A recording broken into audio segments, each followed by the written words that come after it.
Good afternoon, Delaware County, and welcome to the semifinal round of the Delco League playoffs featuring the 4-seed Ridley Black Sox taking on the number 2-seed Wayne. Brendan Ricciardi here with you. Thank you so much for joining us on a beautiful Sunday afternoon here at Devon Prep.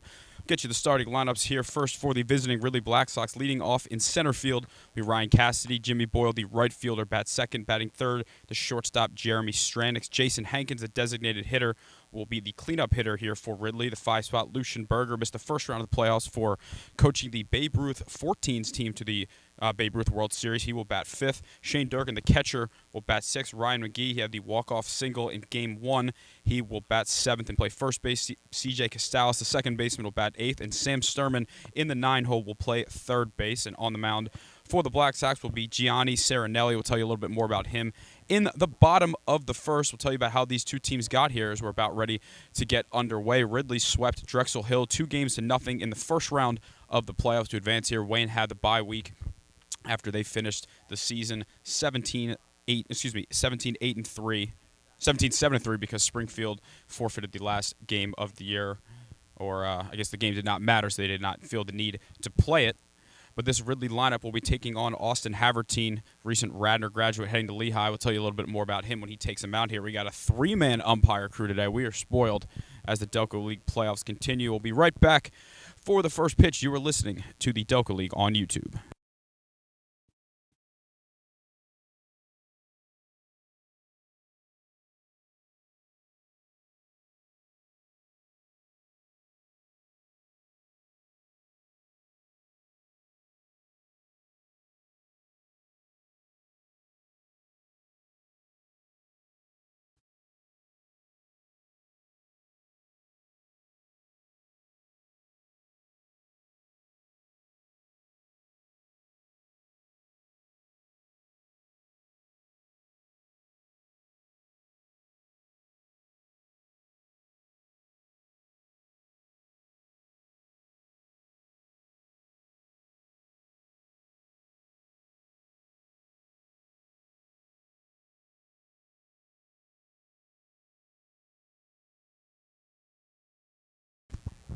Back here at Devon Prep for Game 1 of the semifinals between Ridley and Wayne. The other side of the bracket will be the number 6 seed Aston Valley Knights taking on the number 1 seed Upper Darby Blue Sox. Starting on the mound today for Wayne will be Austin Havertine, his second year on Wayne. He's second on the team with 24 and 2/3 innings pitched with a 0.85 ERA. He struck out 41. I was looking at the wrong Havertine. 41 strikeouts compared to just 9 walks this season. Austin, a recent Radnor graduate, he will be heading to Lehigh University this fall. His twin brother Blake, as mentioned, also on this team. He's first on the team in innings pitched. We'll likely see him in relief at some point this series. Quickly, once again, run through the starting lineup here for Ridley. The center fielder Ryan Cassidy gets things going, followed by Jimmy Boyle, Jeremy Stranix, Jason Hankins, Lucian Berger, Shane Durkin, Ryan McGee, CJ Castales, and Sam Sturman. For anyone that has also followed along with Delco Baseball now throughout the year, we've covered a lot of these guys throughout high school. A lot of former Haverfords here. I believe 4 in the starting lineup. We'll go 5. Ryan Cassidy, Jimmy Boyle, Shane Durkin, Sam Sturman for over the last couple of years. Defensive alignment for Wayne here behind the plate for Havertine will be Matt Kane. From left to right in the infield, Aiden Fry over at third, Cole Lombardo at short. At second base, Danny Braslow, Stephen Wells at first. Left to right in the outfield, Bennett Cox in left, Christian Barnes in center, Drew Van Horn in right, and we are just about underway. Wayne will be in the black jerseys with the white pants with the black pinstripes, and for Ridley, the black jerseys with the white sleeves, so you'll be able to tell a little bit of a difference here.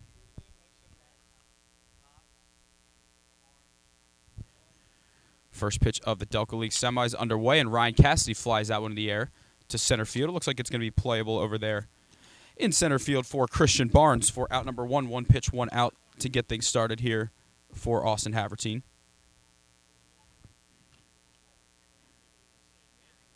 Jimmy Boyle, the batter here. He started Game 1 on the mound for Ridley and played the field in Game 2, was 1 for 3 against the Drexel Hill Ducks. First pitch from Havertine, right at the knees for a called strike. Two of the best pitchers in the high school world in Delaware County the last 2 years, Boyle and Havertine. I'm sure we'll see Boyle start at some point in this series. Also, pitch has missed a little bit outside. Boyle will be in right field tonight, primarily a pitcher and middle infielder, so curious to see him out there. Also, pitch is going to be lined over to Christian Barnes in center, and two quick outs out there to Barnes for Havertine. Good swing by Boyle on that one.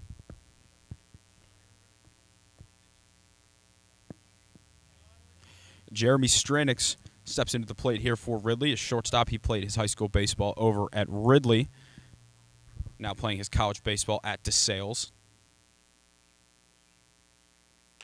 Also, pitch is going to be fouled right back to the Ridley dugout. Stranix, Jason Hankins, and Lucian Berger due up here for the Black Sox, who made the playoffs for the first time in a couple years this year, back in it. A lot of fresh new faces on this team. That one right down the chute from Havertine for strike number 2.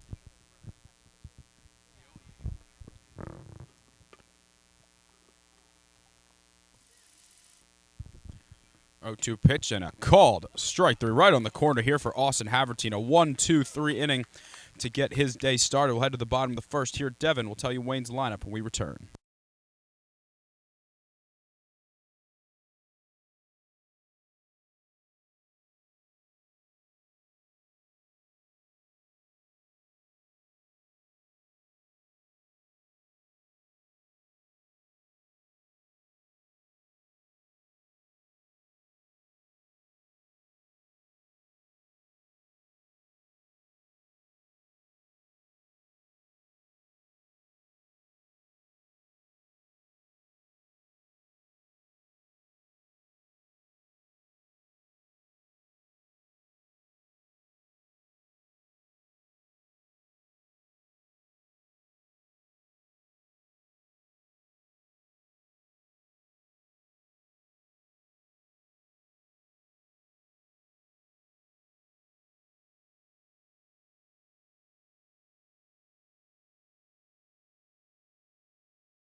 Back here for the bottom of the first, it'll be Gianni Serenelli starting on the mound here for Ridley. The Conwell Egan alum plays his baseball over in Delco at Penn State Brandywine. He's thrown 17 innings pitched so far this summer with a 1.65 ERA. He's going to pound the zone. He's only walked 2 hitters across 17 innings pitched with 13 strikeouts. And on the turf field, he's going to let his defense do their job. And in the meantime, let's get you the starting lineup here for Wayne. Leading off the shortstop, Cole Lombardo. The designated hitter, Elliot Dix, bats second. Danny Braslow over at second base. He will bat third. Stephen Wells, longtime cleanup hitter for Wayne, plays first base in that 4 spot. Bennett Cox, the left fielder, will bat fifth. Aiden Fry, new addition this year, will play third base and bat sixth. Drew Van Horn, been here the last couple seasons over in right field, will bat seventh. Matt Kane behind the plate will bat eighth. And another new addition, Christian Barnes in center field, will round out this lineup. Once again, Lombardo, Dix, Braslow, Wells, Cox, Fry, Van Horn, Kane, and Christian Barnes. Defensive alignment here for the Black Sox. Behind the plate for Serenelli will be Shane Durkin. Left to right in the infield, Sam Sturman at third, Jeremy Stranix at short, C.J. Costales at second, and Ryan McGee at first. And in the outfield, Lucian Berger in left, Ryan Cassidy in center, and Jimmy Boyle in right. Cole Lombardo gets things started here for Wayne. 262 hitter this season. He finished his high school career at Garner Valley. We're heading to St. Bonnie's up in New York in just a couple weeks here.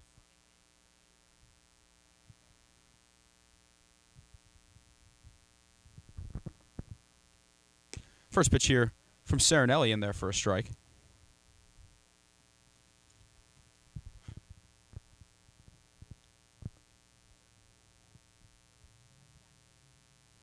Other Delco League semifinal, Upper Darby and Aston will get started today at 3. This is an off-speed pitch that is in there at the top of the zone.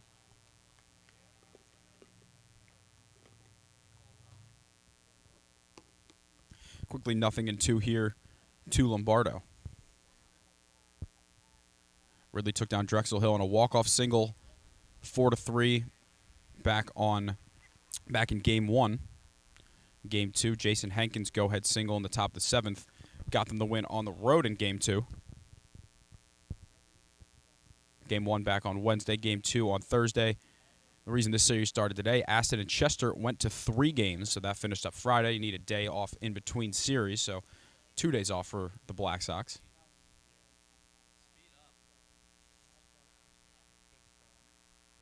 Pitch to Lombardo. That one is going to be fouled back into the hill here at Devon Prep. Beautiful, beautiful place to watch a game. Got the stadium seats behind the plate here. Recently renovated, I believe before the 2023 season. For a while, this was a hitter's park. It was a very short ballpark back when it was grass and dirt, but since it has become turf, they now have to fit a soccer field in the back. So it's a pretty deep park. Pitch to Lombardo, he wastes that one. 361 down the line in left field. 380 to straightaway left, 391 to center.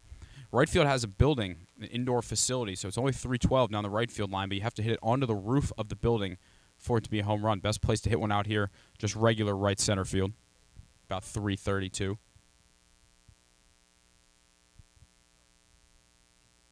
The pitch to Lombardo, that one's going to be slapped into center field, but Ryan Cassidy will make that catch on the run here for out number 1. Good at bat by Lombardo and a good swing. Elliot Dix, who joined this team last year, will bat second here. Spent a couple years at Longwood University, did the New Jersey native, before ending at the University of North Carolina.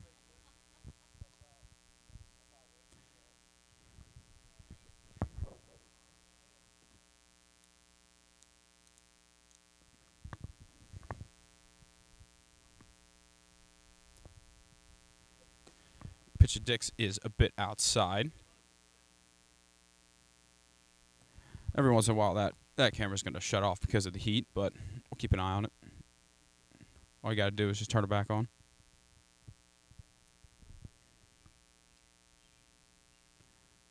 Dix with a big swing and a miss.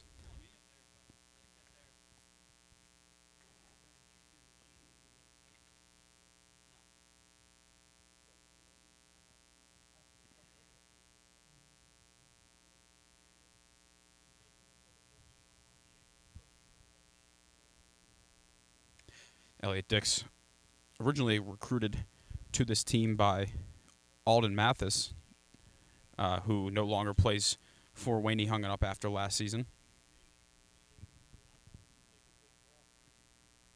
Dix is going to take that one a bit low.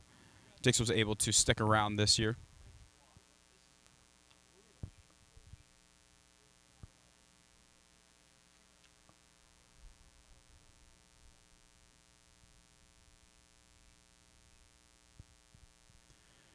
Two-one pitch here to Dix is going to be slapped over to C.J. Costales at second.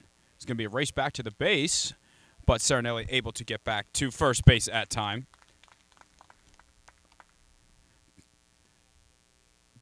Ball was a bit in no man's land there, and they had to figure out who was going to get back to the base. 2 quick outs here for Serenelli, and that'll bring in Danny Braslow. Second baseman, recent graduate from Shipley. He'll be heading to Quinnipiac to continue his baseball career in a couple weeks here.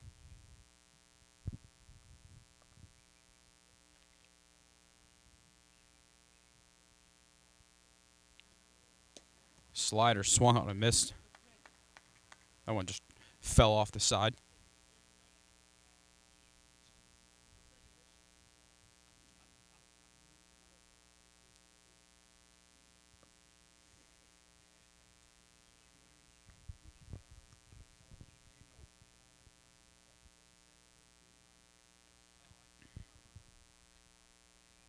Also, you pitch another one there. That one lands in the zone for strike number 2, and Serenelli 1 pitch away from matching Havertine with a 1-2-3 inning.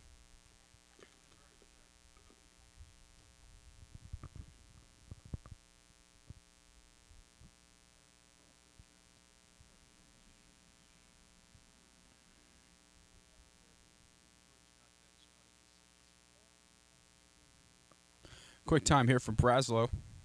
Stephen Wells, Bennett Cox, Aiden Fry due up for Wayne.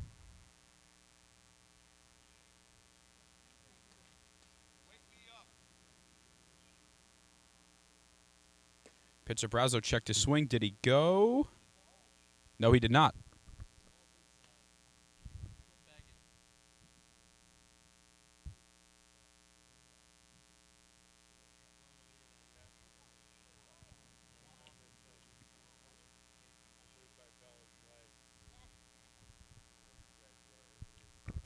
One-two pitch coming to Braslow. That one's going to be punched down the right field line. That one looks like it's going to be down for. Oh no, it's called foul.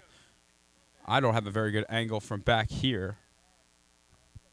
It's pretty hard to see on turf when you're not getting any chalk bounce up.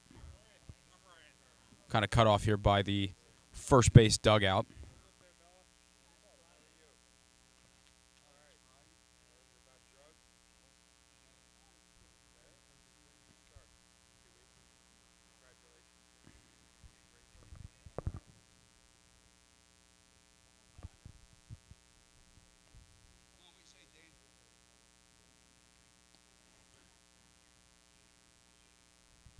Count remains 1-2 here to Braslow's. That one just landed foul down the first base line.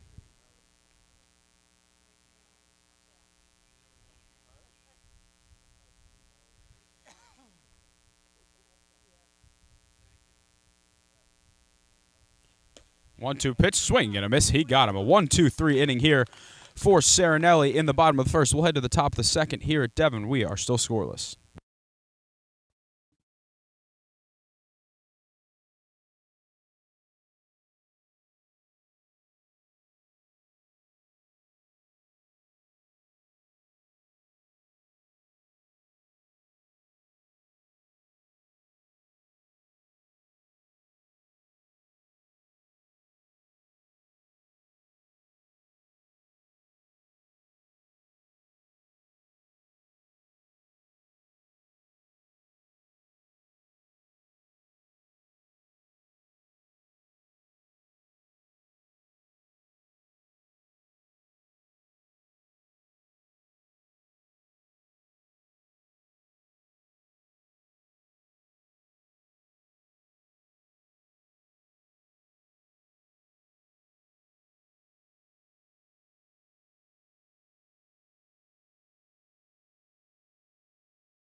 Back here for the top of the second will be Jason Hankins, Lucian Berger, and Shane Durkin leading things off for the Black Sox. Hankins with a huge game in Game 2 for Ridley to eliminate Drexel Hill.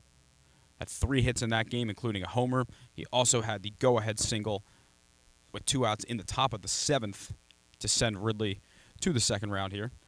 Chichester Lum plays his college baseball over Penn State Brandywine along with Serenelli. First pitch is going to ground that one over to third. Aiden Fry is going to field that one, throw it over to Stephen Wells, who's going to jump, and it's going to get off the top of the glove of Wells, and that'll be the first base runner of the game. I believe the error will go to Fry. Throw a little bit high there. No, Stephen Wells dealing with a bit of tendonitis, trying to gut it out. He might tell you should have caught it, but I believe that one will go down as an error to third base. If you're scoring at home, honestly, I'd be very impressed if you're scoring at home in this game, but if you are, good for you. I think error to third base, and they'll bring in Lucian Berger, who is one of the best hitters in the regular season for Ridley.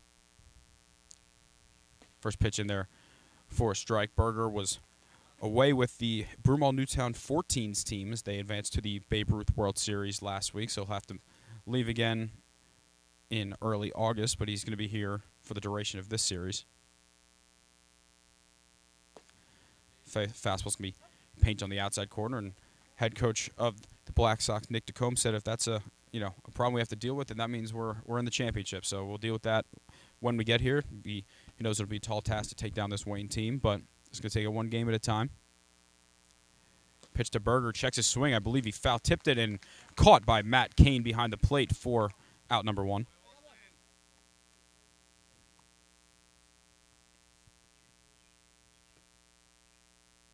Shane Durkin, the batter here. He was 2 for 8 in the first round series against Drexel Hill. He was unbelievable for Haverford High School this season.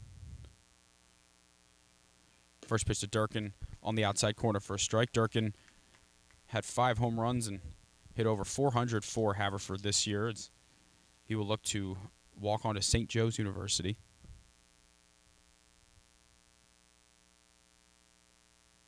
Durkin's going to ground that one in the hole. That'll be a base hit. Jason Hankins will stroll into second base. And Ridley has something going here in the top of the second with first and second, 1 out.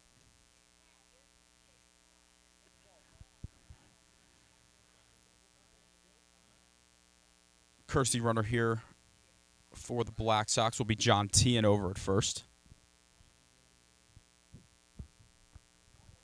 Ryan McGee steps in. He was 2 for 5 in the series against Drexel Hill. As mentioned, he had that walk-off single in Game 1.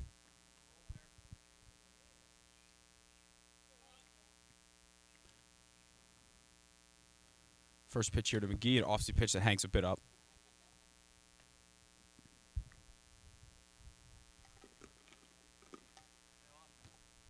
First game of the Delco League semifinals. Winner will take on the winner of Aston Valley and Upper Darby.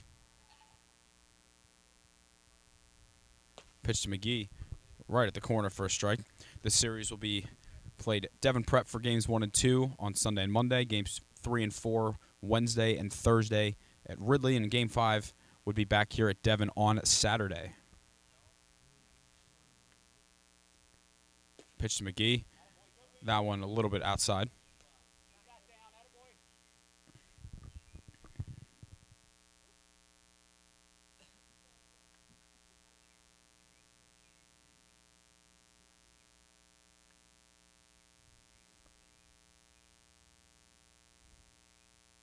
McGee's going to chop that one foul on the right field line. Ryan McGee will be heading to Holy Family University in Northeast Philadelphia. He'll be going as a two-way player.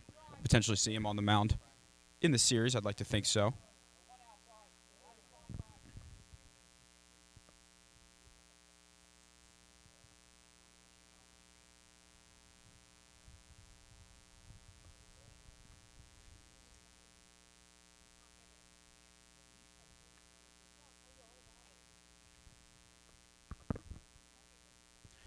Two-two pitch coming here to McGee. Jason Hankins on second. John T. and the courtesy runner on first. 2-2 pitch. That one is going to be grounded over to Cole Lombardo. He flips it to second for 1.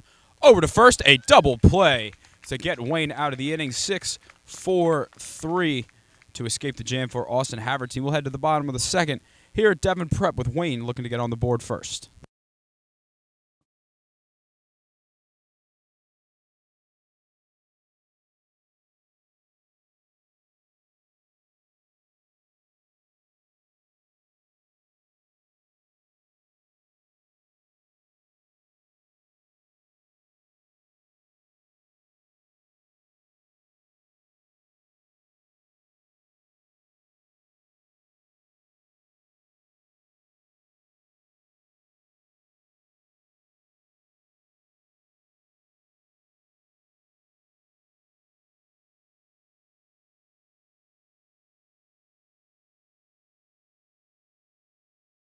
Thank you to Vinny Proto. He is scoring at home, as he's let us know in the comments. And his Aston Valley Knights will be getting their series with Upper Darby started at 3 o'clock today.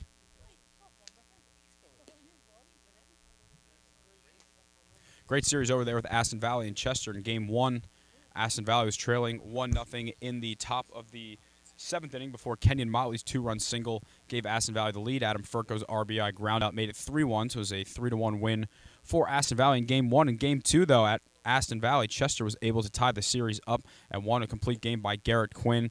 Ended up getting a little dicey at the end. It was 5-1 going into the 7th and ended up being a 5-4 win for Chester, which forced a Game 3 at Chester. That was Game 3 was Friday night at Chester, and it ended up being a 4-3 win. Vinny Proetto with the go-ahead walk with the bases loaded in the top of the 7th. Brendan Sora, 3 strong innings of relief to close out that win to send Aston Valley to the semis as rematch of the semis last year, also the 2021 and 2024 Delco League Finals. So a lot of recent series between Upper Darby and Aston Valley, but we are back here In the bottom of the second, it'll be Stephen Wells, Bennett Cox, and Aiden Fry getting things started. Stephen Wells, a former league MVP 2021 with Wayne. He hit 12 home runs that season. First pitch to Wells, that one in there for a strike. One of the best power hitters that the league has to offer. Started his career originally playing for Chester, switched over to Wayne for a combination of wanting to have a better chance of winning, also a little bit closer to where he lives. That one's going to be in the turf. But a great season for Wells, hitting .313 with a .935 OPS. Pretty much playing every day over at first base. Played in 23 of 27 games. Also hit 4 home runs and second on the team with 17 RBIs, tied with Danny Braslow, trailing Elliott Dix.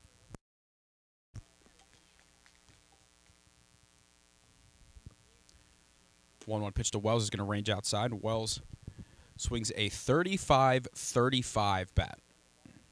Just talk about the absolute strength that this guy has. Most players at this level usually see 33-30, some 34-31s are typically the main bat measurements. 2-1 pitch to Wells. That one is going to be hit down the left field line. Looks like it's going to get out of play.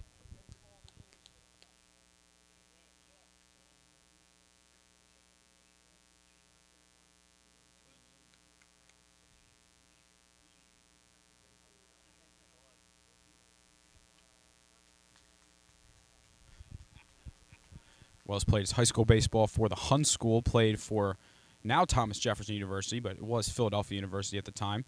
2-2 pitch, is going to foul that one back.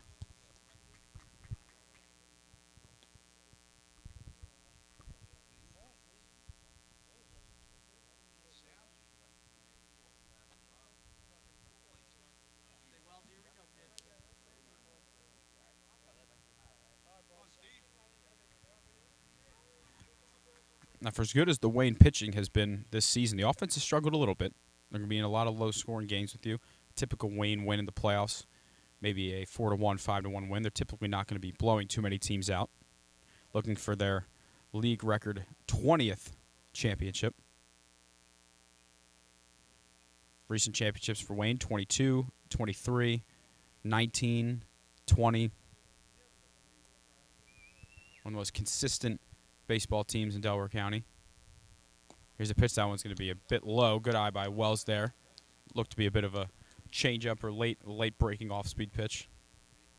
Wayne lost in the championship to Upper Darby in 5 games last year. 8-6 Game 5 win, but in the first 4 games of that championship series, there were just 6 total runs scored.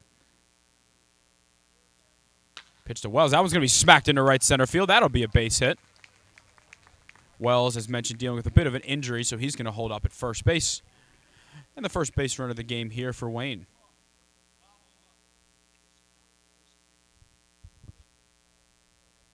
Bennett Cox, the batter here. He's a member of the 2024 Marple Newtown District Championship team. Plays for the first 2 years, played his college baseball over at Canisius. I was just told today he's transferring to LaSalle to continue playing. Want to be a little closer to home. Cox has struggled a bit at the plate this season, hitting just .226, but it started to pick it up as the season's gone on. Pitch, that one hit him. Right on the elbow, Bennett Cox is able to get on base here. And just as Ridley had first and second, Wayne will get first and second here in the second inning. Aiden Fry, the batter. Not a local kid, plays his college baseball at St. John's. Was told he is here in the area for an internship this summer and learned about the league and was connected to Wayne head coach Brian Feely and was brought on. Fry from Camp Hill, Pennsylvania, played his high school baseball at Cedar Cliff. Started playing his college baseball at Delaware, transferred to St. John's, was in a regional this year in Tallahassee. I believe they might have won that, so I think he might have been in a super regional. At the very least, he was in a regional playing at Florida State. In .273 with a .914 OPS this summer. Now, Wayne manager Brian Feely certainly doesn't mind getting the bunt down. I don't think this would be the situation early enough to do that with the type of hitter Fry's been.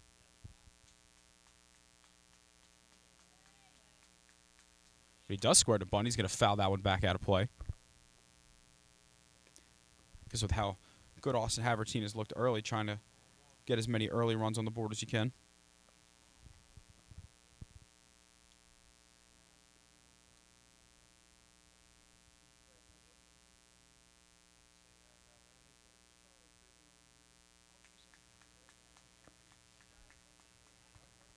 As a former Strathaven player that played for Brian Feely, I can say there's really no situation that couldn't be a bunting situation. Got a lot better at the bunts there. I'm pretty slow, so they're mostly sack bunts. Fry's going to square. He's going to place it, but that one is going to go foul.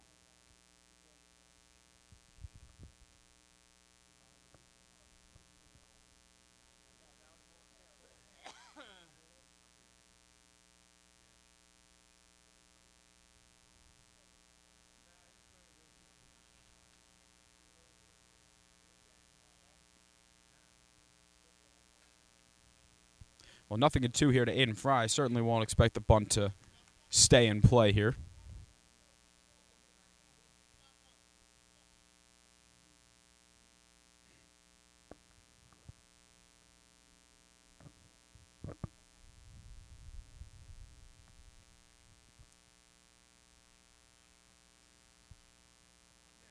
Oh, 0-2 pitch to Fry. Fouls that one back.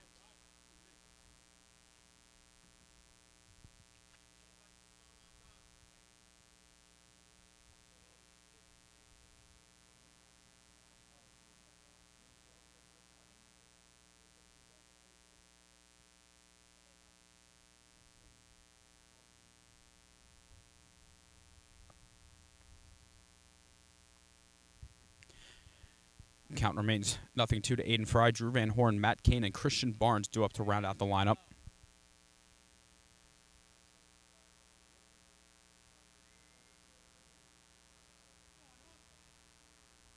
Swing and a miss. Fry down on strikes here for out number one.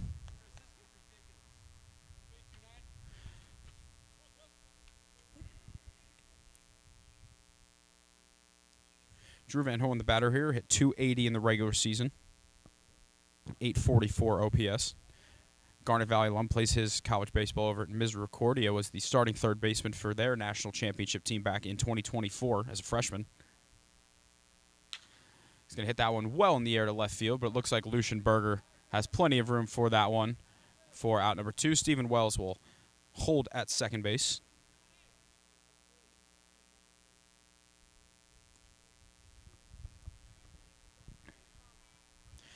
Matt Cain, the batter here, hitting .276 this season. He's behind the plate for Wayne. Played his high school baseball at Strathaven, a member of their state championship runner-up team back in 2023 as a junior. Now plays over at Rowan in New Jersey.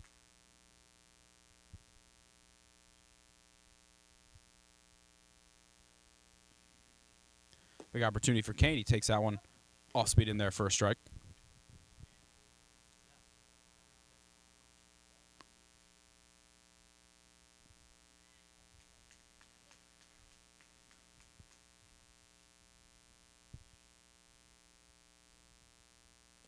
Cain's going to take that one low. It's going to get in the turf. Both runners are going to advance 90 feet.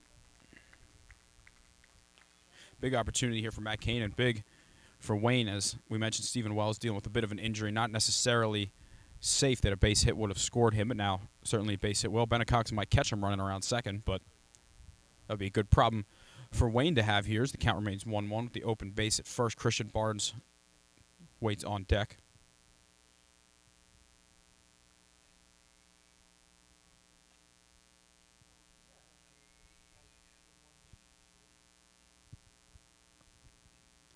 One pitch here to Cain. Swing and a miss.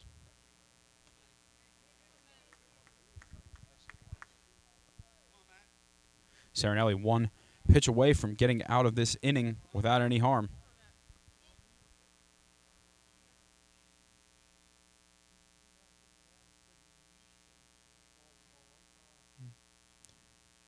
One-two pitch, pops that one back out of play into the street.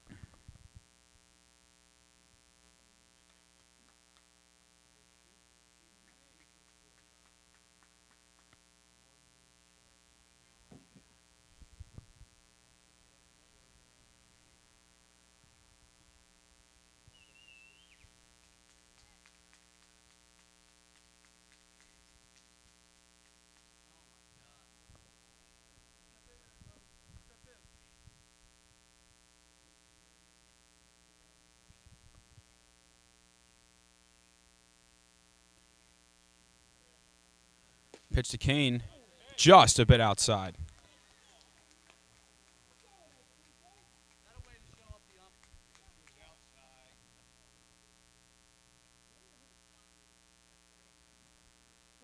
Leave it there.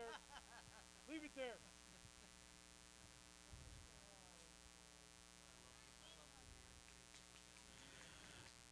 2-2 pitch here to Kane. That one's going to be upstairs. Full count coming here to Kane.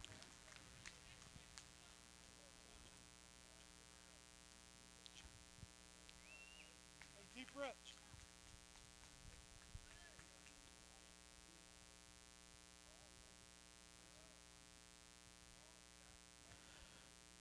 Full count pitch coming here to Kane. Obviously, pitch is going to hang a bit upstairs. Ball 4.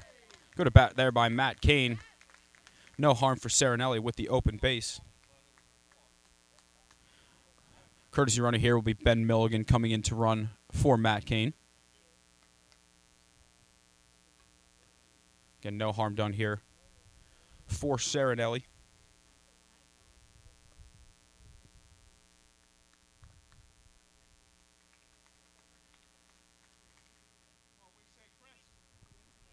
Christian Barnes, the batter here. He struggled a bit at the plate this year, hitting 188. Recent North Penn graduate. He was on their state championship runner-up team last year. He'll be heading to LaSalle. That ball's going to be grounded over to second base. C.J. Costales feels it cleanly, fires over to first for out number 3, and Serenelli is able to get out of the jam after loading up the bases. We are still scoreless here after 2 innings. We'll see if Ridley is able to get on the board first when we return at the top of the third.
Back here for the top of the third, Brendan Ricciardi with you. Thank you so much for joining us. It'll be C.J. Costales, Sam Sturman, then back to the top of the order, Ryan Cassidy here for Ridley in the top of the third. Still scoreless. Both teams have had their chances. Wayne had the bases loaded in the bottom of the second. Ridley had first and second with 1 out in the top of the second. Nobody able to crack the scoreboard yet. Austin Havertine back out for the third. Last inning for first and second, Havertine was able to get a double play to get out of the jam. C.J. Costales, the batter, is 0 for 2 in the playoffs so far. Long-time member. Might be the longest tenured member of any team in the playoffs.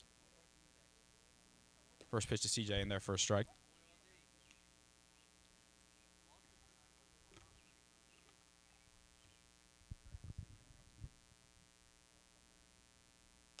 Costales is going to pop that one foul into the trees behind the first base side.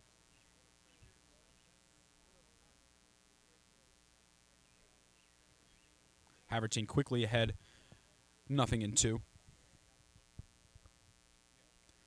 0-2 pitch. That one's going to be smacked into left field. That will be caught over there in left field with a really great jump there by Bennett Cox.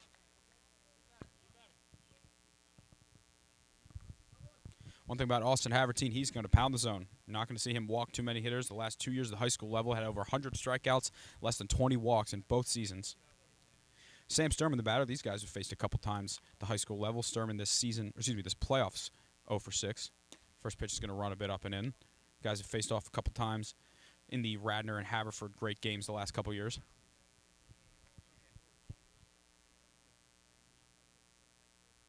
Big swing and a miss.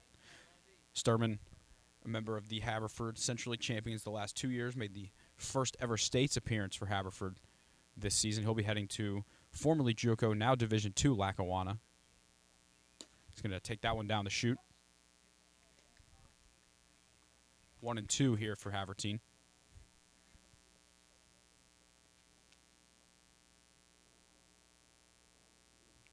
One-two pitch. That one's going to be hitting the air well to right field. Drew Van Horn ranging back. That one's going to be over his head. It's going to be off the netting. Whether it's an official ground rule double or not, it's going to be a double for Sam Sturman. A one-out double here to put a runner in scoring position for the Black Sox. Great swing to take that one the other way. Almost got it over the right center field wall.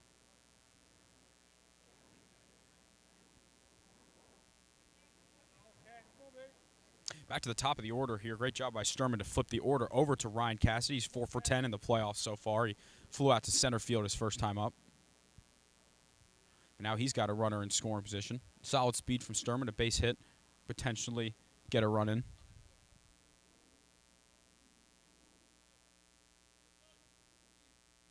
Cassidy gets to take that one on the outside part of the plate for strike one.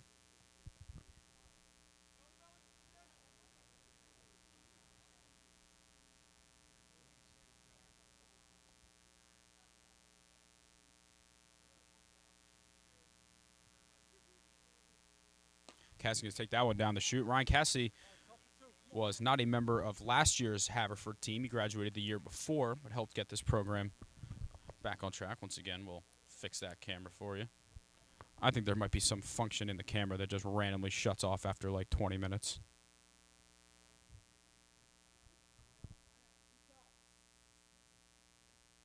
Quick time called by Cassidy.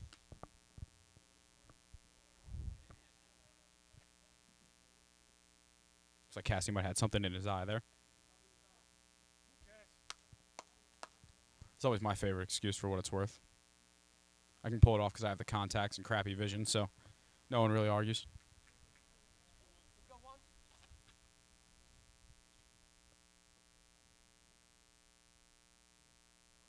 Swing and a miss. He got him. Havertine goes upstairs to get a huge strikeout to keep Sturman over there at second base and not allow him to get up the extra 90 feet. Jimmy Boyle, the batter. 1 for 4 in the playoffs so far. And as mentioned, 2 of the best high school pitchers in Delaware County over the last 2 years, but they'll go head-to-head with Jimmy Boyle having the bat in his hands here.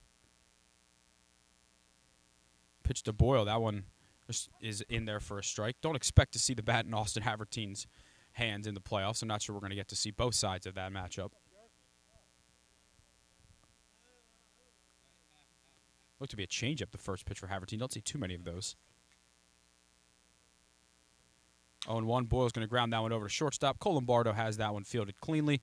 Fires over to first for out number 3. Austin Havertine, a third consecutive scoreless inning here to get this game going. We'll head to the bottom of the third here at Devon Prep, and we are still scoreless.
Back here for the bottom of the third inning.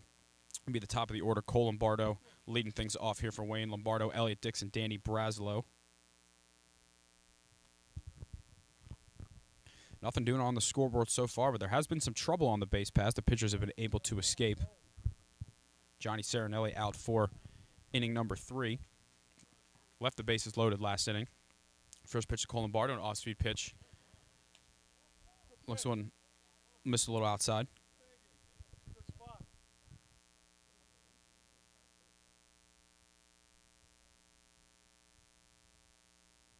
Lombardo lined out to center his first time up. Misses a bit outside once again.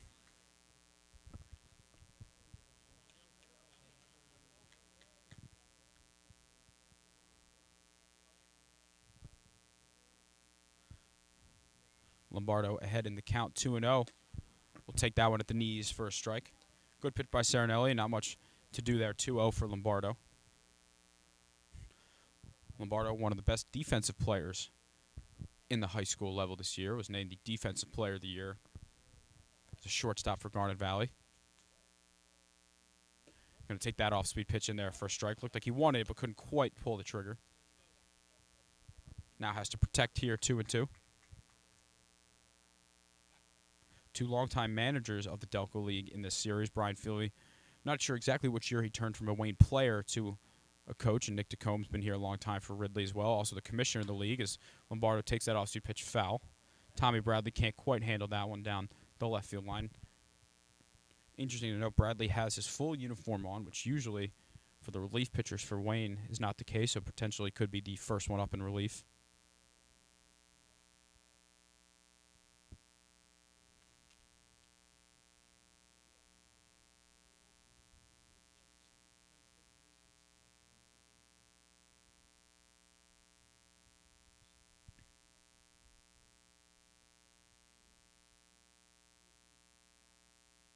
Two-two pitch. That one's going to be hit a mile in the air. Looks like Ryan McGee, Cole's former teammate at Garnet Valley, will make the catch for out number 1.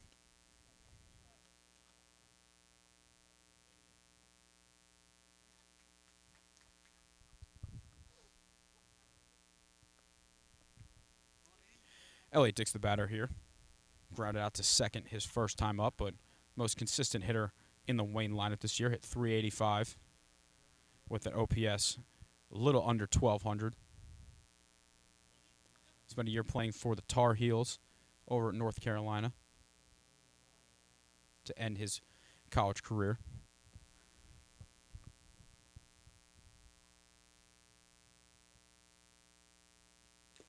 Big swing and a foul tip back.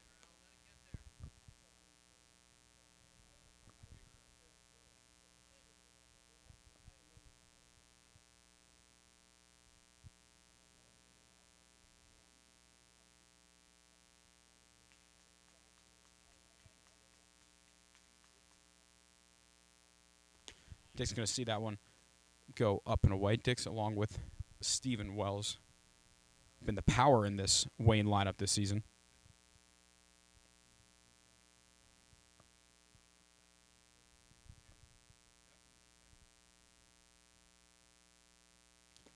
Curveball's going to stay a bit up there.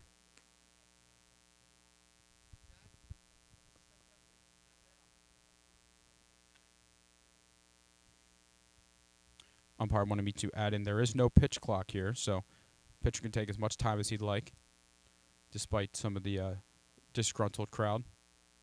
Dix is going to hit that one a mile in the air. Looks like Sam Sturman calling everybody off at third base, and it's going to drop. Sturman lost that one. Elliott Dix hustling all the way, gets into second base for a one-out double.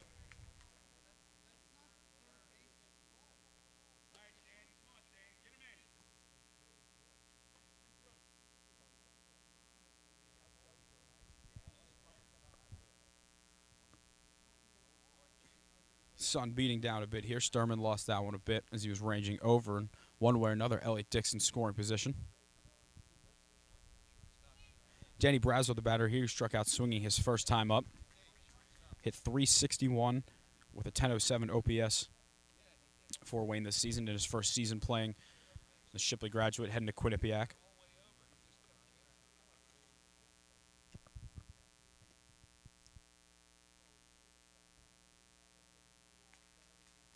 Brazo's going to call time.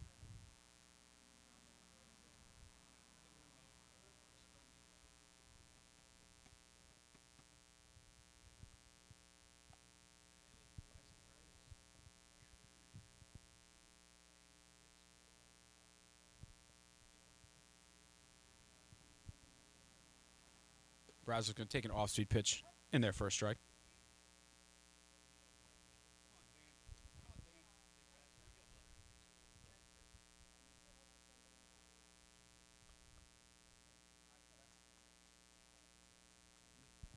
Nice crowd filled out on hand here at Devon Prep. Great place to watch a game behind the plate, but if you're looking to be more in the shade, a lot of room up on the hill to settle in as well. Remember back in 2020, the first game of the year had a full house here due to COVID. It was a little delayed. Brazel's going to ground that one over to second to C.J. Costales. He's going to fire it over to first base for out number 2, the go-ahead run now 90 feet away. After a summer of waiting around for sports, it was a rematch of the 2019 championship between Wayne and Concord, and it was a packed house. Season, believe it or not, in 2020 happened. Started a little bit late, a little bit of a shorter season, but the season and the playoffs did happen as scheduled. Stephen Wells, the batter here, he singled his first time up, and a single would put Wayne ahead. .313 hitter in the regular season, led the team with 4 homers, second with 17 RBIs.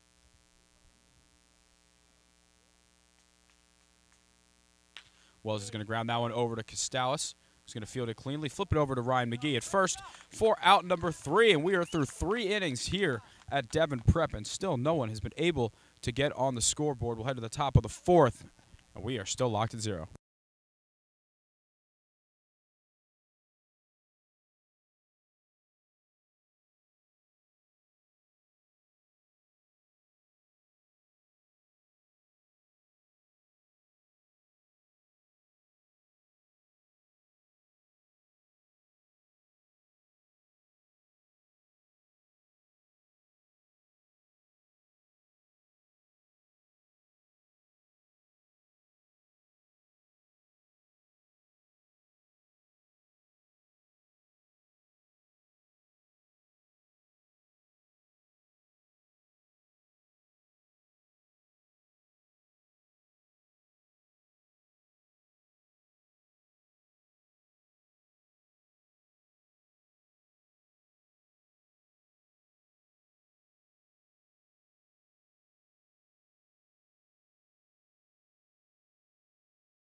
Back here for the top of the 4th, we are still scoreless between Ridley and Wayne. Jeremy Stranik, Jason Hankins, Lucian Berger get things going against Austin Havertine.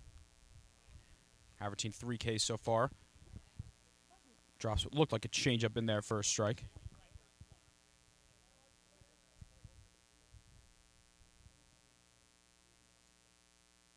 That was going to be smoked foul down the left field line.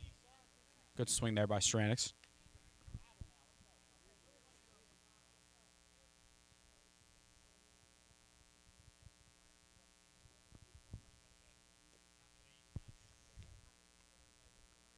Oh, 2 pitch to Stranix. That one misses a bit up and away. Get you a pitch count update here for both of these guys in just a second.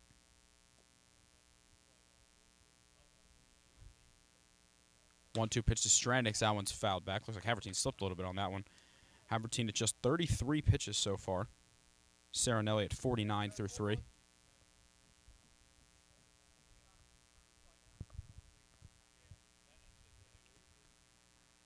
To Stranix. He's going to ground that one up the middle. That'll be a base hit. Great swing by Stranix to keep his hands through that one. Take it up the middle. It'll be a leadoff single here for Ridley.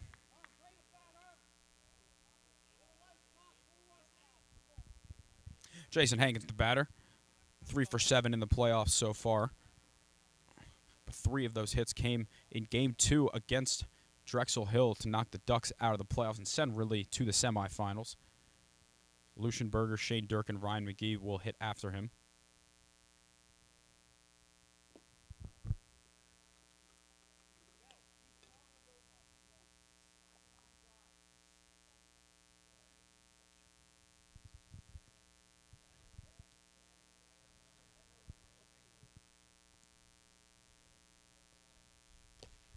Havertine misses just a bit low on that one.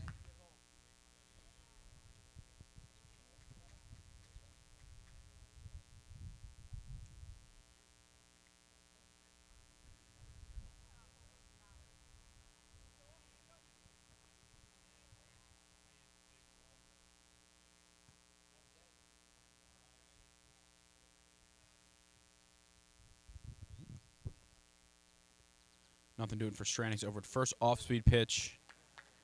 Looks like that one might have been a bit low and away. Good spot by Havertine there.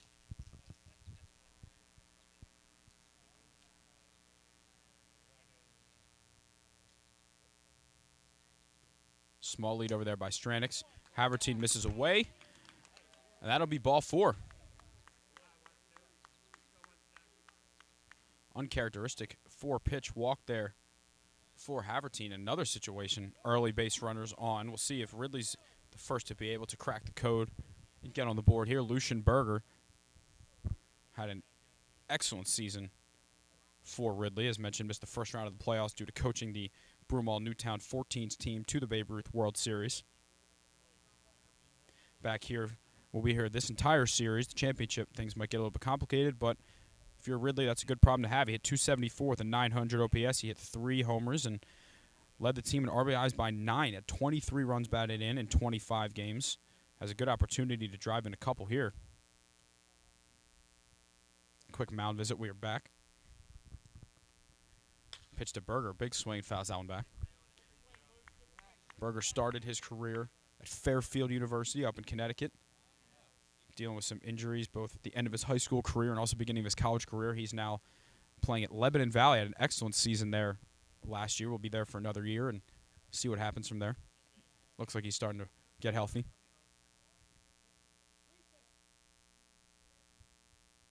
Pitch to Berger, drops that one a bit low.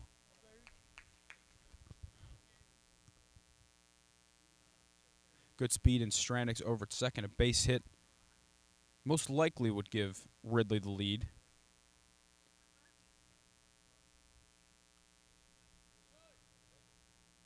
Berger, a big swing and off-speed pitch.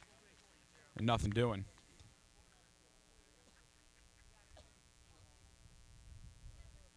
Looks like Berger motioned a little bit of a change-up grip, which is something we haven't always seen from Havertine. Didn't necessarily need it all the time at the high school level, but we'll definitely need it at the college level.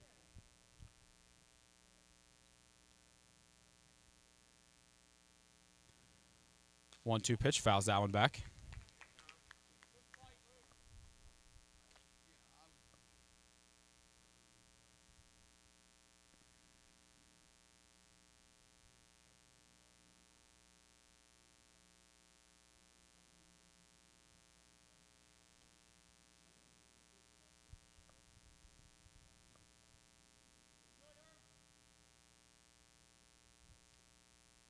That one's way upstairs to Berger. He's got himself into a 2-2 count here.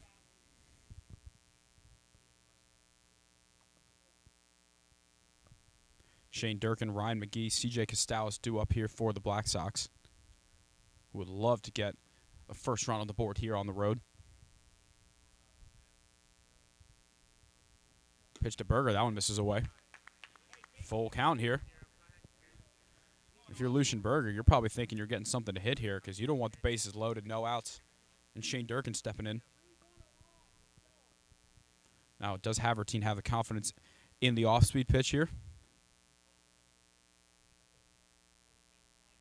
3-2 pitch. Ball 4. He walked him. Great at bat from Lucian Berger. He fires up his dugout here. And the bases are loaded with nobody out here for Shane Durkin. Back-to-back walks. Shane Durkin, we're going to have a quick mound visit here from Brian Field. It doesn't look like any real movement from anyone on the Wayne side of things, but early in the inning we had a mound visit from Kane. This time Havertine will get some words from Brian Feely to slow things down here.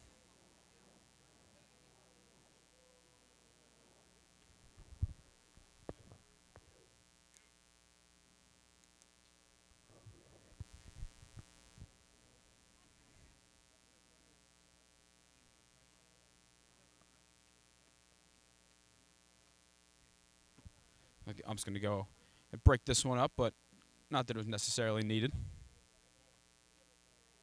We got a 3-umpire crew here for the semifinals all season. Until then, it is a 2-man crew.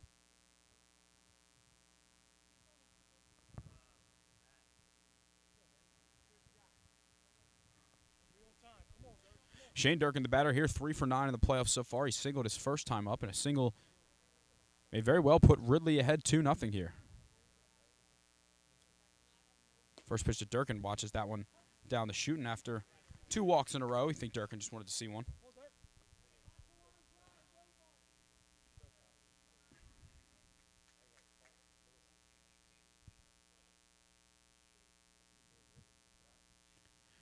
I was going to miss away to Shane Durkin, who had a historic season for Haverford. He's Haverford High School's all-time hits leader, was a 4-year varsity starter.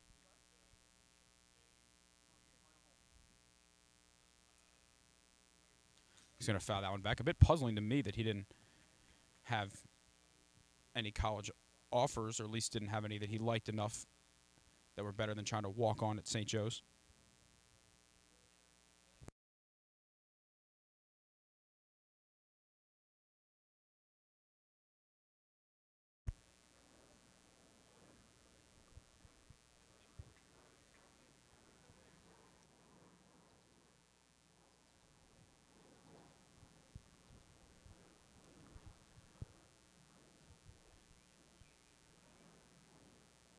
One-two pitch to Durkin. That one's going to be grounded to left field. That's a base hit. Stranix will score. Hankins is going to hold at third, and it's 1-0 Ridley. Great piece of hitting there by Shane Durkin to just take it the other way, right in the hole. Going to get a courtesy here for Durkin. That'll be once again John Tian.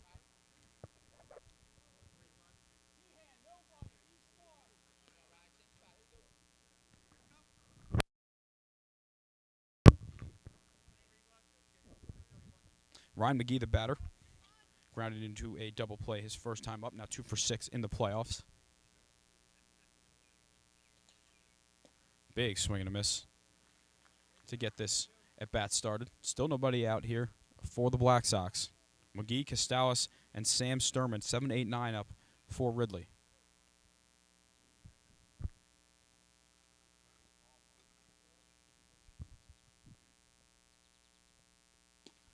Off-speed pitch. That one might have missed a bit low.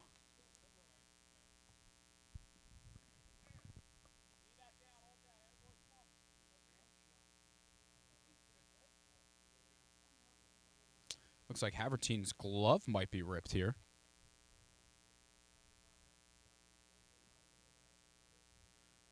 Well, beauty of having a twin brother on your team is you can just use his glove.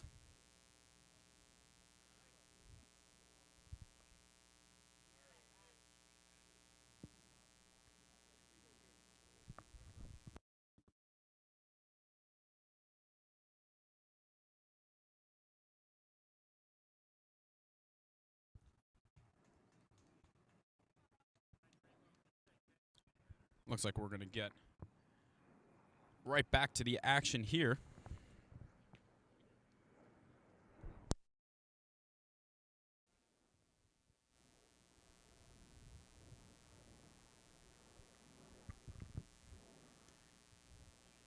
Pitch here to McGee's going to spoil that one.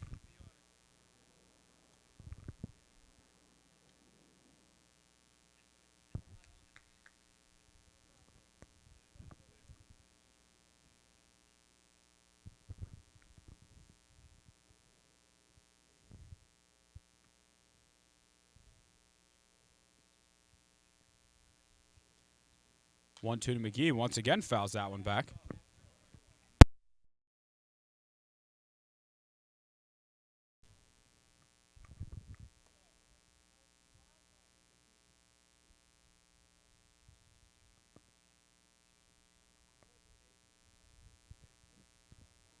Still battling here is Ryan McGee. 1-2 pitch. That one stays upstairs. Double play death up the middle for Wayne. Infield in the corners.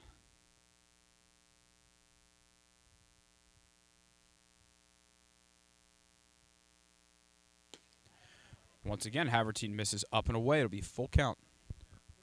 Coming here to McGee.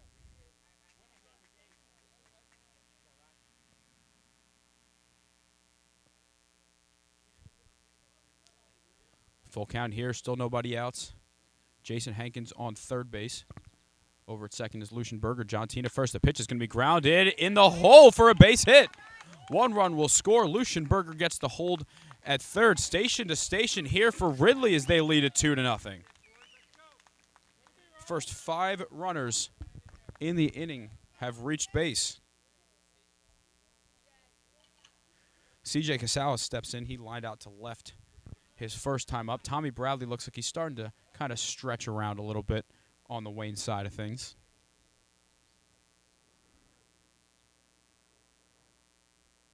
Casales is going to chop that one to third. Aiden Fry's going to take it. He's going to have to fire to first. And a third run scores here for Ridley. They'll lead this one 3-0. Other runners advance. So very productive for CJ Casales.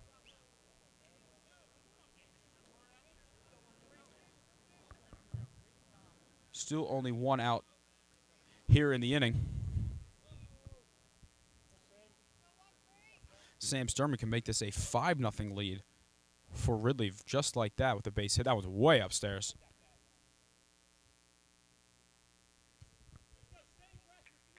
Sturman doubled off the right field wall his first time up. Now has John Tien 90 feet away, Ryan McGee 180 feet away. Pitch, Sturman swing and a miss. A little late on that one.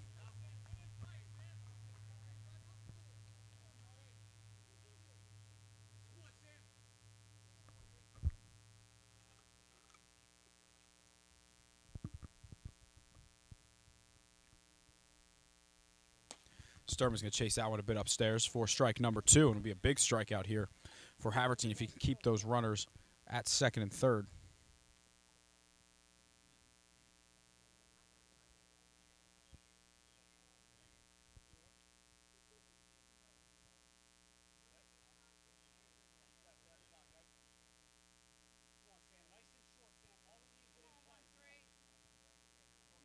Sturman calls a quick time. We're back here. 1-2 pitch coming soon here to Sturman. He smokes that one up the middle. That'll be a base hit. Ryan McGee getting held at third base. It's 4-0 Ridley.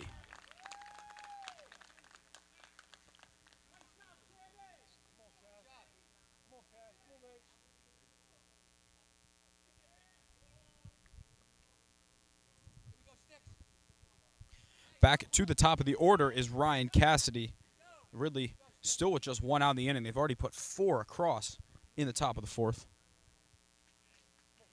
See if Sturman potentially takes off to erase the double play. He's going to hold for now. First pitch to Cassidy is in there for a strike.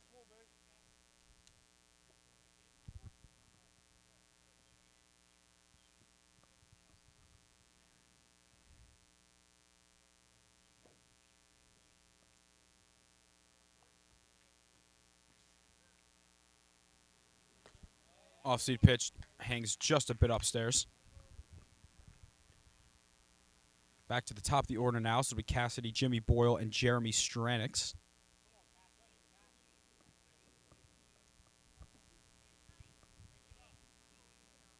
Havertine's going to step off for a sec.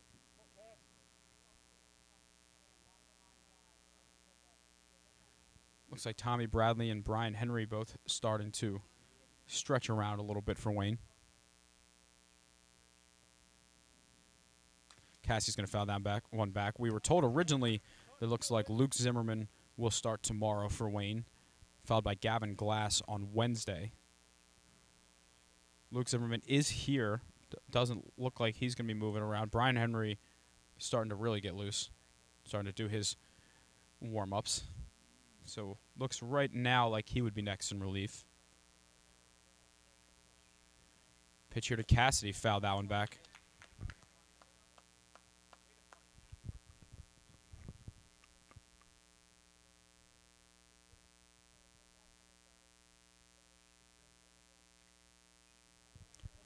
Brian Henry's stepped onto the bullpen now, so it looks like he will be next.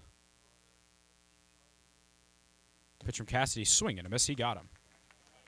Big strikeout for Austin Havertine, second out of the inning. Now Jimmy Boyle will look to keep this inning going. Jimmy Boyle, the 9th batter. Jeremy Stranix led off this inning.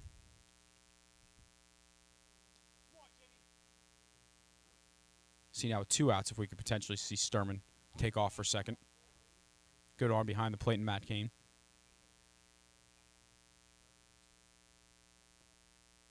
Boyle's going to take that one a bit outside. Boyle 1 for 5 in the playoffs so far. We'll be heading to Thomas Jefferson just as a pitcher. Sturman gets a great jump. Boyle is going to see that one and step out and be willing to let him get there. I believe Boyle's going as just a pitcher. Maybe he'll bring the bat and see what happens. He did hit pretty well this year for Haverford, but certainly more dominant on the mound. Base hit here could make this a 6-0 Ridley lead. Boyle's going to take that one a bit upstairs.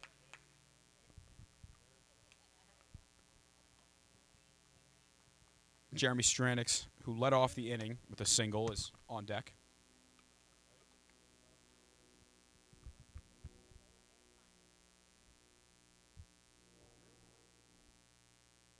Boyle's going to hold a good hold on that off-speed pitch to get himself into a 3-1 count. Wonder if Havertine will be a bit more careful here with the open first base.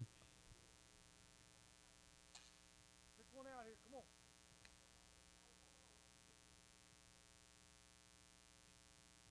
on. 3-1 pitch. Boyle's going to chop that one over to first base. Stephen Wells fields that one foul. I don't think Wells necessarily agrees with that one.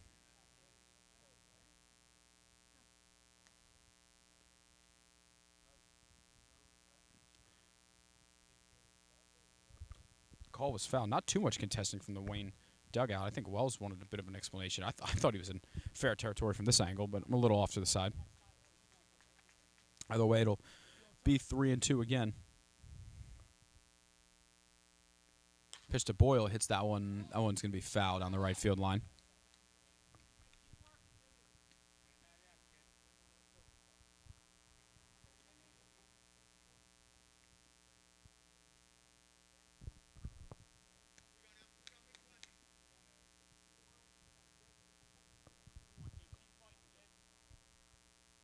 Still a full count here on Boyle.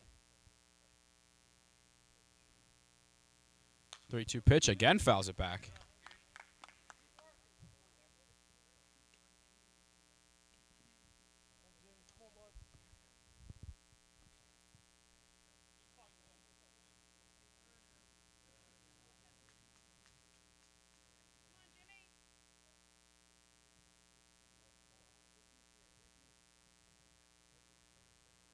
Another 3-2 pitch. Swing and a miss. He got him.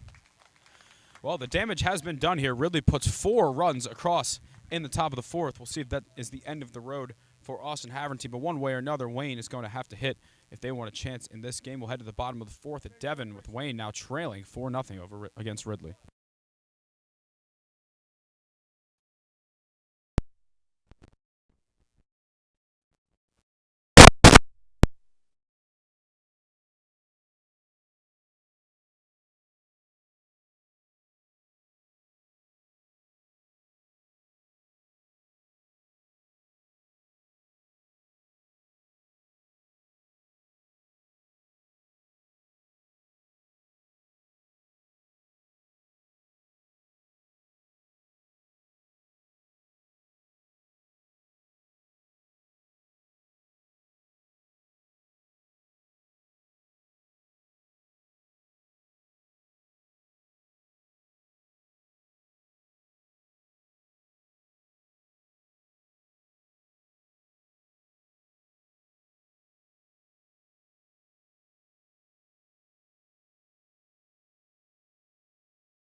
Back here for the bottom of the fourth, it'll be Bennett Cox, Aiden Fry, and Drew Van Horn getting things going for Wayne as they look to respond after Ridley pushed 4 runs across in the top of the fourth. That was going to be in there for a strike. Or not in there for a strike?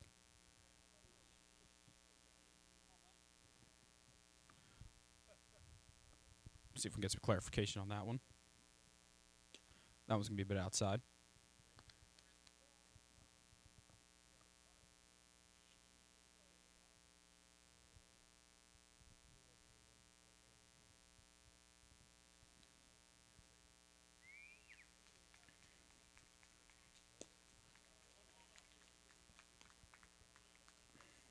Bennett Cox was hit by a pitch in his first at-bat of the postseason here for Wayne.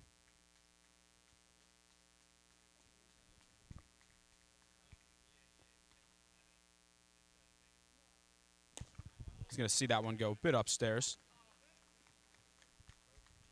3-1 here, hitters count here for Bennett Cox. The new LaSalle Explorer after he transferred over from Canisius. Hits that one well, but it's going to be a lazy fly ball to center field for Ryan Cassidy for out number 1. Cox got a good pitch to hit, just got under it a little bit.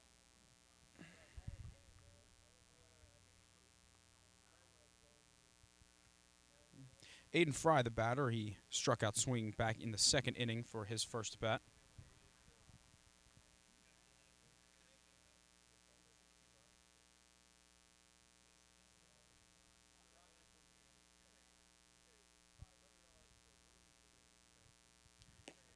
Was going to be dropped in there for a strike to get the at-bat going to Fry. Hit .273 with a .914 OPS in the regular season for Wayne.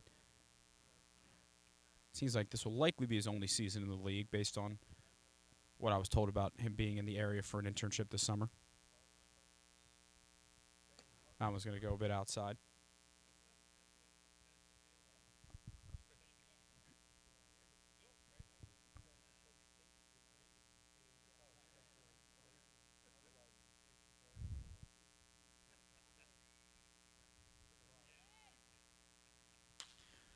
Fry fouls that one down the first base side.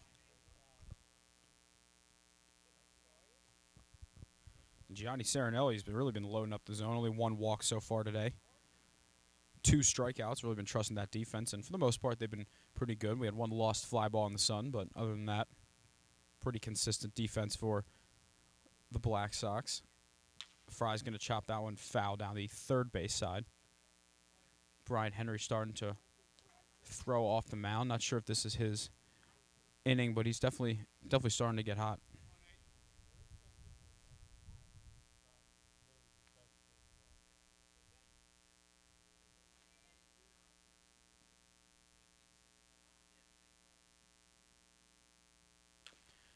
Another ball wasted away by Fry.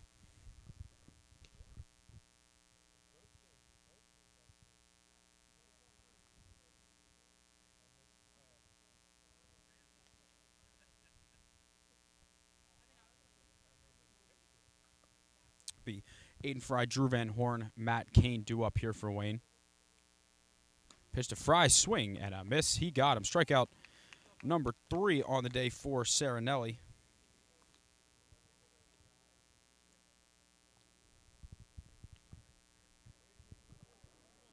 Drew Van Horn steps in now. He flew out to left field his first time up.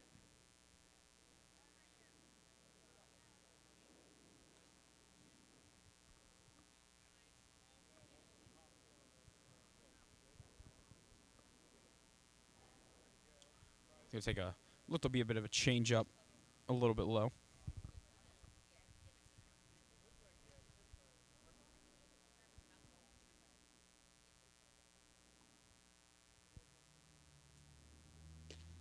Serenelli just misses the outside part of the plate. Just a little away.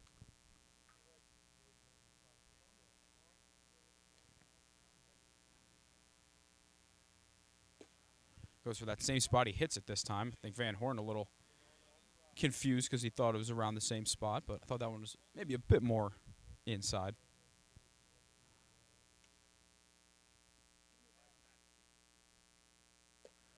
Curveball dropped in there for a strike. Very good 12-6 movement on this curveball today from Serenelli, who's not a Delco native, but does play for Penn State Brandywine, so rubs off on you a little bit.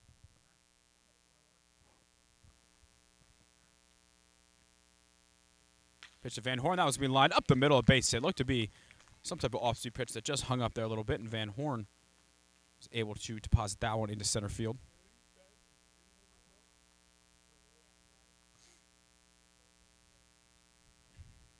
That'll bring in Matt Cain, who walked his first time up.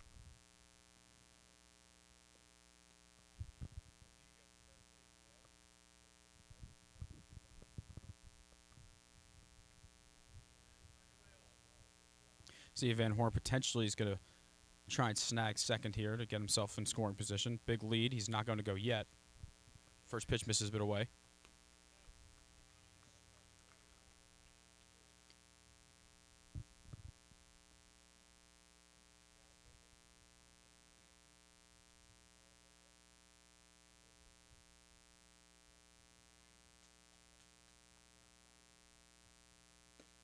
Same pitch, just misses a bit away. Again, he's really hunting that outside corner.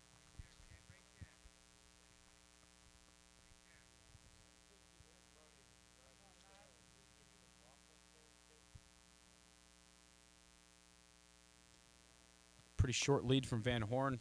A third straight ball to Matt Cain. Would have to imagine he is probably going to hold off.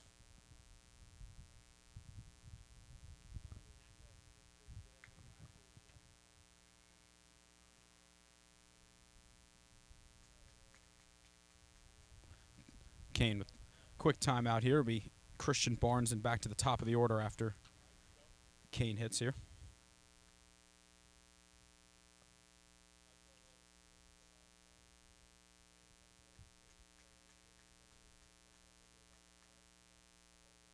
Ball four, and Cain walks for the second time today, and Wayne has two runners on base here. Wayne's been seeing Serenelli a decent amount, just haven't been able to capitalize yet. They get a courtesy run. It'll be Ben Milligan.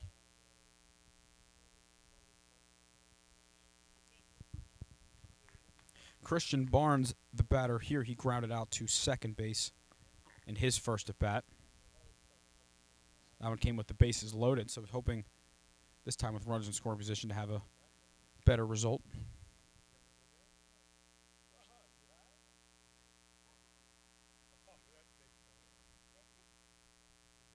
Barnes is going to chop that one foul.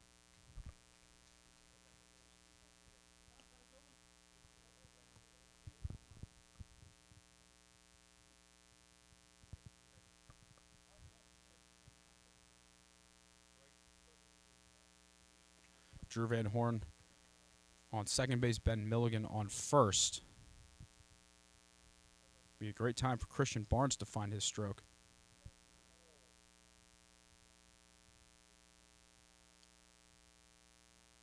Off-speed pitch. That one in there for a strike. Serenelli one pitch away from 4 scoreless innings to start this game.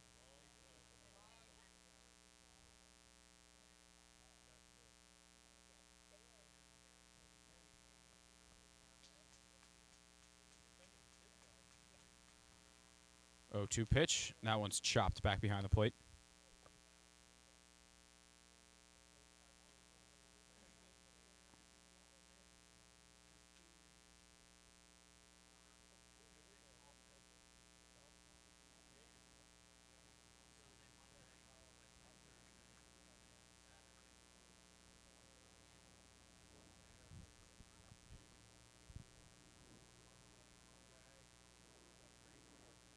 Oh, 2 pitch to Barnes. He's going to pop that one in the air to shallow center field. Ryan Cassidy on the run will make the catch for out number 3, and it's another scoreless inning on the mound here for Gianni Serenelli. We'll head to the top of the 5th here at Devon Prep. Ridley is going to look to extend on their lead. They lead at 4-0.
Back here for the top of the fifth, it will be Brian Henry taking over on the mound for Wayne. He threw just 7 innings in the regular season, 13 strikeouts with 2 walks.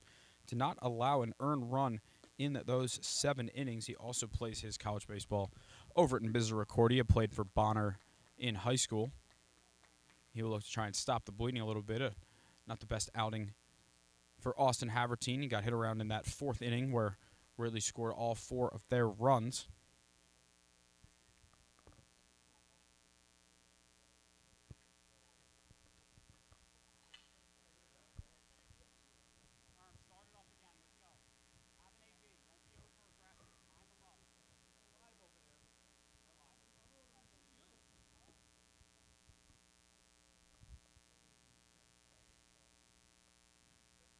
First pitch to Jeremy Stranix, catches the corner for a strike.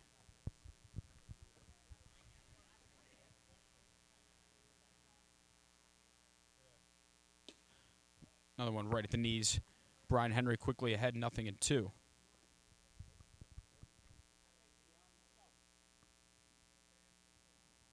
Slider, Stranix able to see that one in the turf.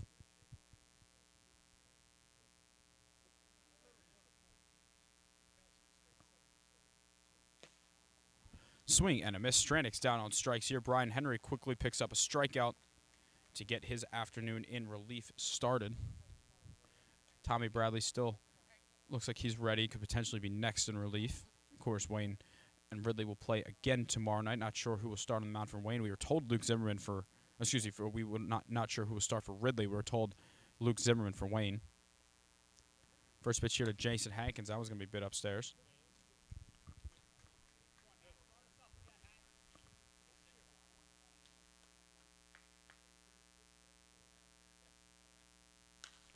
That one's going to be hit a mile in the air. Looks like it's going to go foul out of play.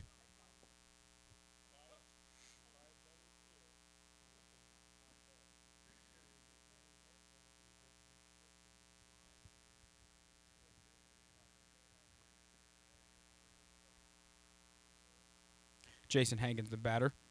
3 for 7 with a walk in the playoffs so far for him. Sees that one run a little bit inside.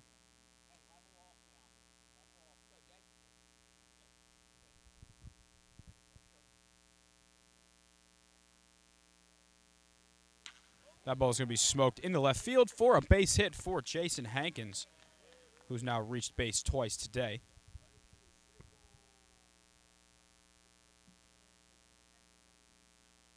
Lucienberger, the hitter here, struck out in the 2nd inning, walked in the 4th.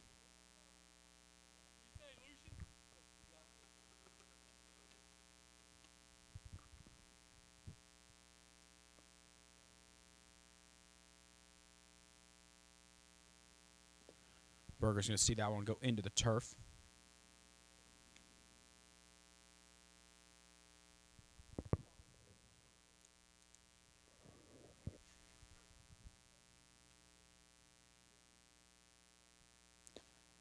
That one misses just away.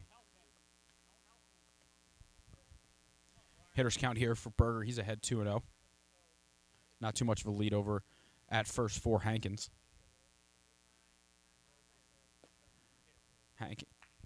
For Lucienberger, he takes that one for 3-0. Looks like that one missed just a bit outside. See if Berger gets the green light. I would imagine so. Not many people will have that automatic green light. Ball 4, he walks him. Back-to-back base runners for Ridley here. Single from Hankins, walk from Lucienberger. That'll bring in Shane Durkin, who was singled in both of his at-bats tonight.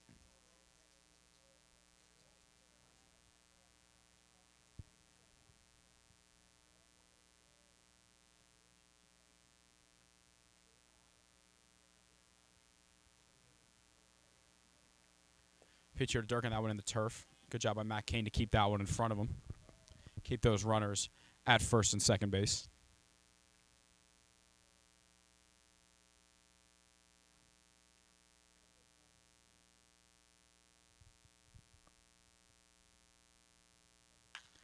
Durkin's going to sky that one in the air to third base. It'll be an infield fly call one way or another, but Aiden Fry will make the catch for the second out of the inning.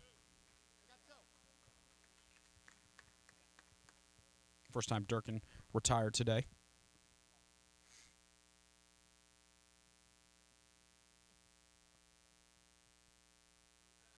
Ryan McGee, the batter, singled in the fourth, grounded into a double play back in the second, so he's 1 for 2. He's got a chance to drive in a run here.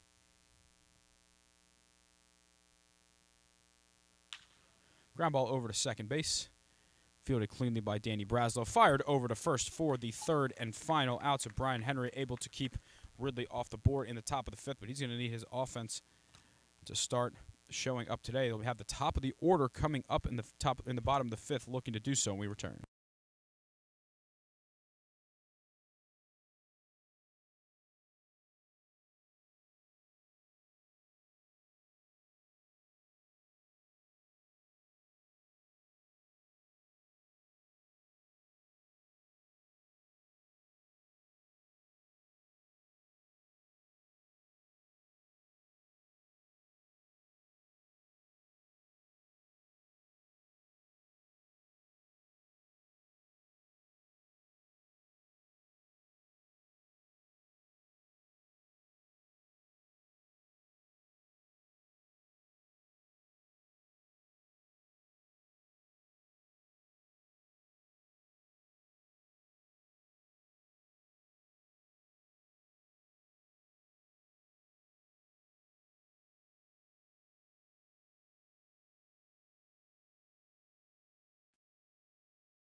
Back here for the bottom of the fifth inning will be the top of the Wayne order, looking to get some momentum here as they trail 4-0. Cole Lombardo, Elliott Dix, and Danny Braslow.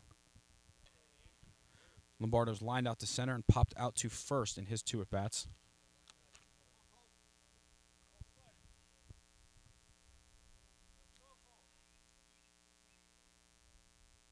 First pitch from Serenelli, a bit outside, who's been very good so far through 4 innings. A couple of strikeouts, very good defense behind him, has got out of some jams. As we knew going in, was going to be very, very around the zone, only 2 walks. Pitch to Lombardo, he takes that one in there for a strike.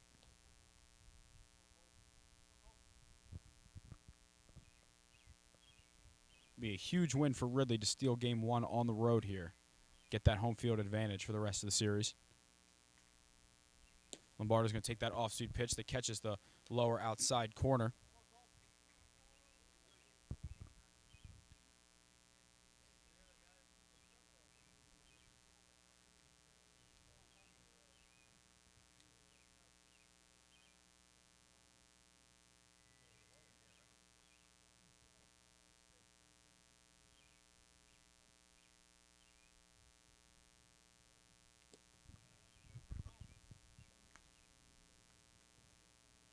Wayne could really use a leadoff runner here in the form of Lombardo. Get some speed on the bases as well.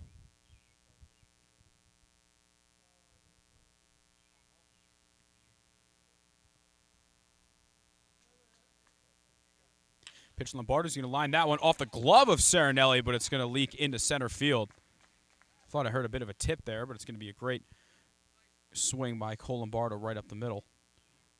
Felt like the way the day's been going for Wayne, that one was going to be caught. I think he might have got a piece of it to knock it down a bit, but it was behind him at that point. Elliott Dix, the batter here. He's grounded out to second base, also doubled. I believe that was the one that was lost in the sun, but officially goes down as a double.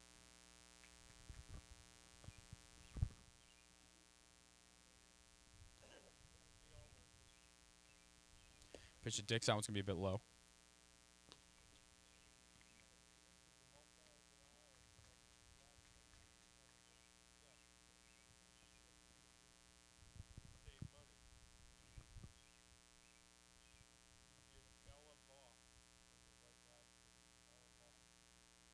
Dix is going to see that one run a bit inside. We'll see what that was officially scored. I wrote it down as a double because I didn't think it touched anyone. Looks like it was ruled an error, so that'll be an error there. I guess if might have hit his glove a little bit.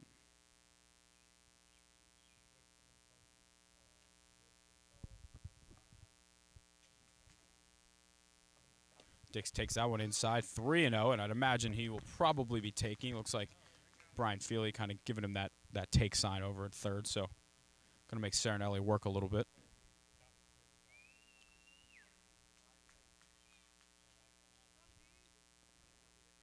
Danny Braslow, Stephen Wells, Bennett Cox. You know the Ridley dugout will be nervous if Stephen Wells comes up with the bases loaded. 3-0 pitch. Dix taking all the way in there for a strike.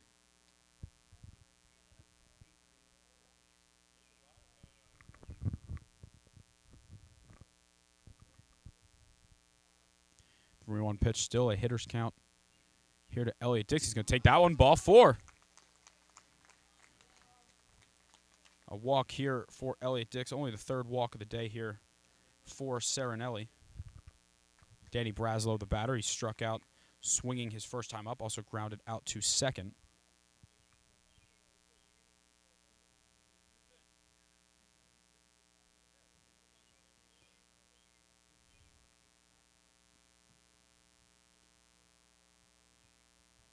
Braslow, one of the top hitters for Wayne all season long in his first year, still just heading into his freshman year of college this year. He is going to square to bunt. He's going to foul it back. Looked to be a bit of a bunt for base hit, perhaps, with the way that Braslow was heading to first, especially down 4. I would let Braslow swing away here personally, but I haven't won like 10 Delco League championships, so what do I know? Could argue no one has more Delco League championships than Brian Feely as both a player and a coach. I think that one might be official, but I can double check on that. Pitch to Braslow. He's going to take that off-speed pitch. It just hangs a bit too long. Serenelli did not like it. I think it hung up a little bit too long. Had the break just a little too late.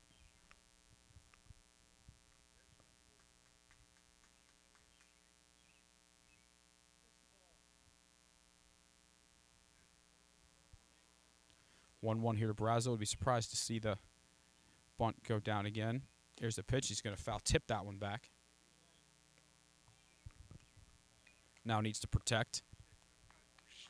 If you're Wayne, you got to think you got to at least get these 2 runs here in the inning. It's a decently hot day, but I'm sure for Serenelli on the turf it feels even hotter. It's about somewhere in the mid-80s.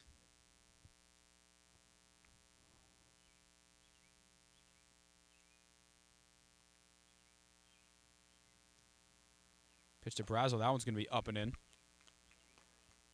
I think it was not quite as up and in as Braslow thought it was, but did miss the zone. Be 2-2 once again, and Stephen Wells ready, waiting on deck for an opportunity here.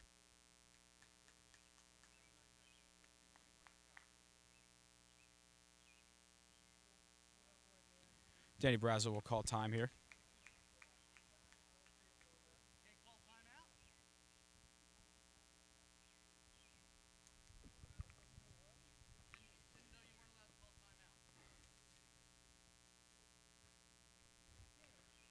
Two-two pitch coming here. Fouls that one back.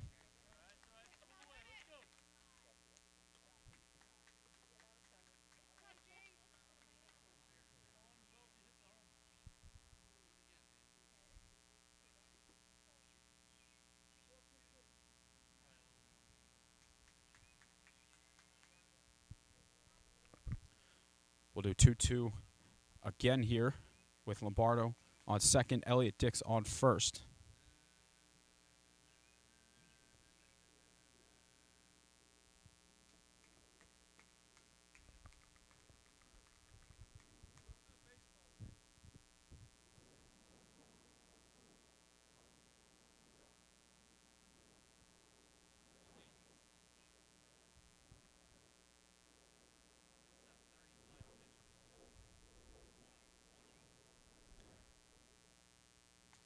2-2-1 again. Checked his swing. Did he go? Yes, he did. Big strikeout here for Serenelli to get out number 1 in the inning. That'll bring in Stephen Wells.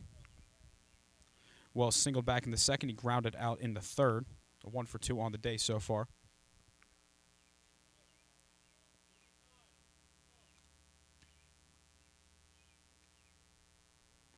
About 20 minutes away from first pitch over at Aston Valley in Upper Darby at O'Hara for Game 1 of that semifinal.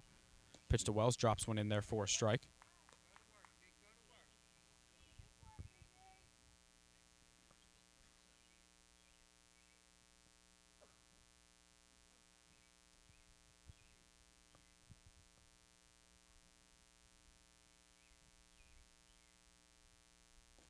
Wells checked his swing. They do not believe he went. Both runners will advance. They're going to check his swing. He did not go.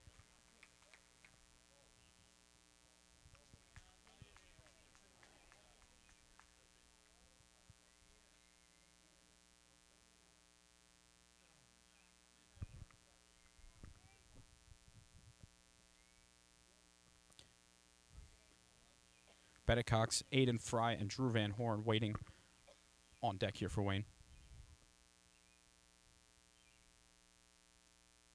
Pitch to Wells is going to foul that one down the first base line.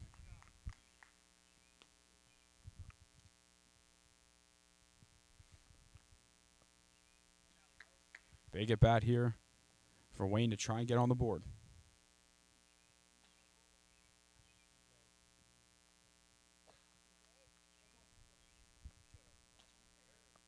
Got some action going on in the Ridley bullpen. Can't quite see that from here. We have a better look at the Wayne bullpen than the Ridley bullpen.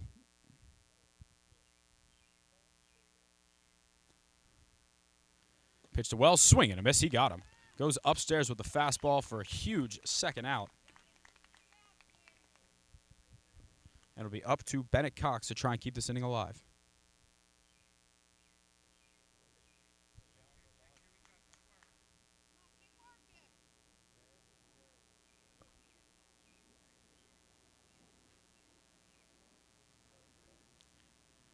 Bennett Cox has been hit by a pitch. He's also lined out to center today.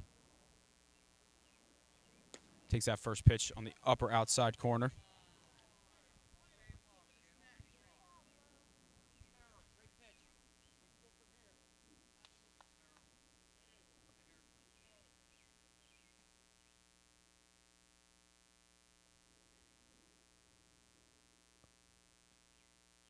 Cox is going to take that one and around the same spot for strike 2.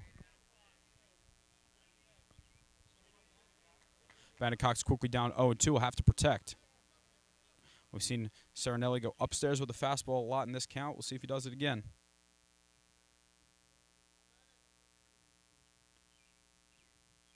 Goes upstairs. That one's going to be slapped into left field. It's going to be falling, but caught out there in left field for the third out by Lucian Berger. 5 scoreless innings on the day for Gianni Serenelli. We'll head to the top of the 6th here at Devon Prep. Ridley still leading 4-0, looking to do some more.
Back here for the top of the 6th inning, it'll be C.J. Costello, Sam Sturm, and then back to the top of the order, Ryan Cassidy.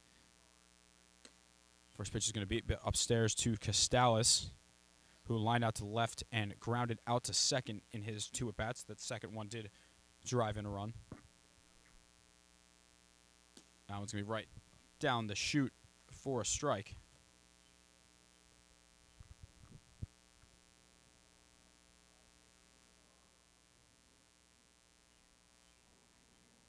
Big swing and a miss by Costello, as Brian Henry now ahead 1-2.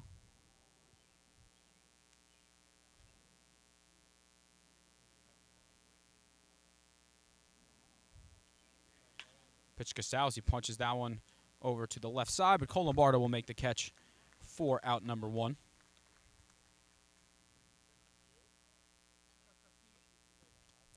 Sam Sturm, the batter, he's been swinging the bat well today. A double off the right field wall, also a single.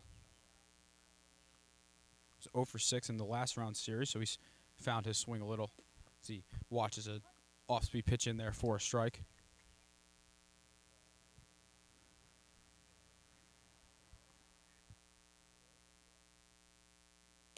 Henry misses a bit away with that one. Sturman will be heading to Lackawanna in just a couple of weeks, which, when he committed, was a JUCO, is now a Division II program, competing in the PSAC. Big swing and a miss on a slider there from Henry.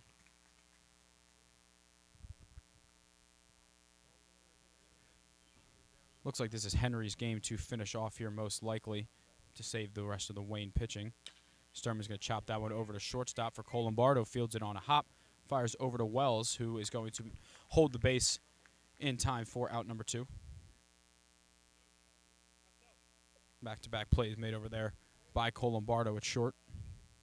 Back to the top of the order here for Ryan Cassidy, who's 4 for 9 in the first round, 0 for 3 today, making him 4 for 12 in the playoffs so far. He flew out to center to start the game off and has struck out swinging both of the last 2 times. First pitch is going to hang just a bit outside. Cassidy, Jimmy Boyle, Jeremy Stranix leading this order off. We do hear some bullpen movement for Ridley, so not sure if that'll be done here. As Ryan Cassidy smacks that one into center. That one's going to be over the head of Christian Barnes and off the base of the wall. Ryan Cassidy flying around second. He will head to third. The throw is not in time.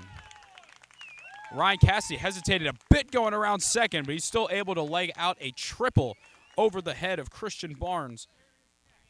And Ridley has potential 5th run of the game, just 90 feet away, with Jimmy Boyle stepping to the plate.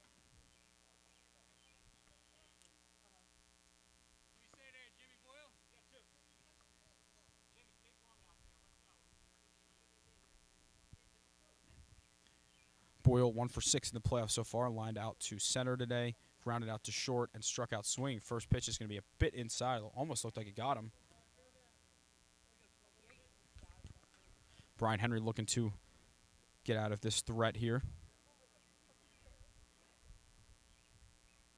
Jimmy Boyle's going to take that one in there for a strike.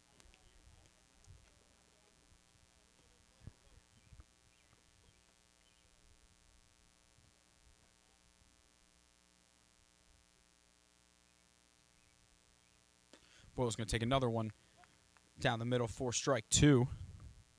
Now we'll have to protect.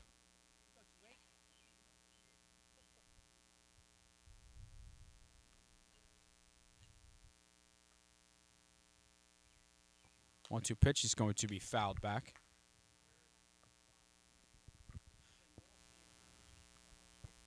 Ryan Cassidy still just 90 feet away over there at third.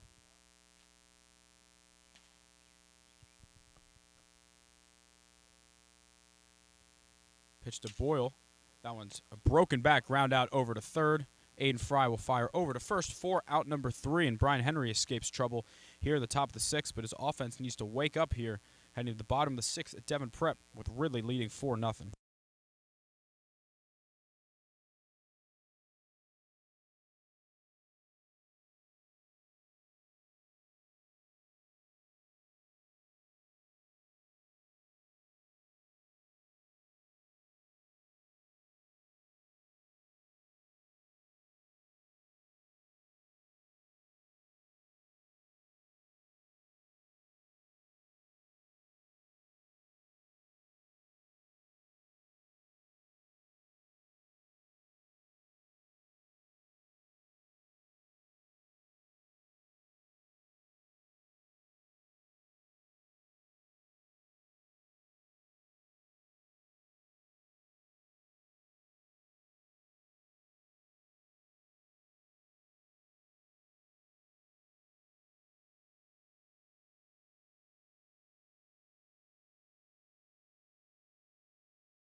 Back here for the bottom of the sixth, Ridley still leading 4-0. They scored all 4 of their runs back in the top of the 4th inning.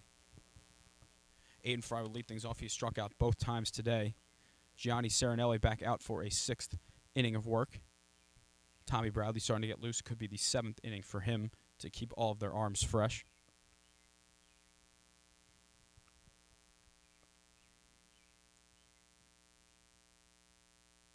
Fry's going to take that one upstairs. Get an updated pitch count here for Serenelli if we can from Game Changer.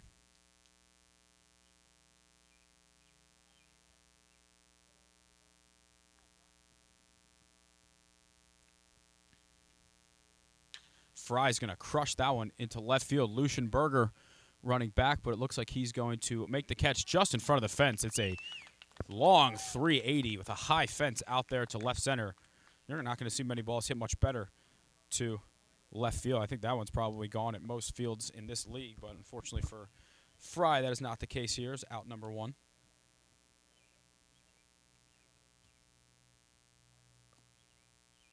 Serenelli at 98 pitches here.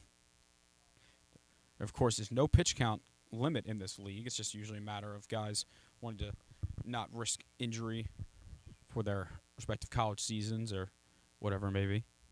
Pitch here, Drew Van Horn takes a curveball in there for a strike to get things going. He has flown out to left field and also singled.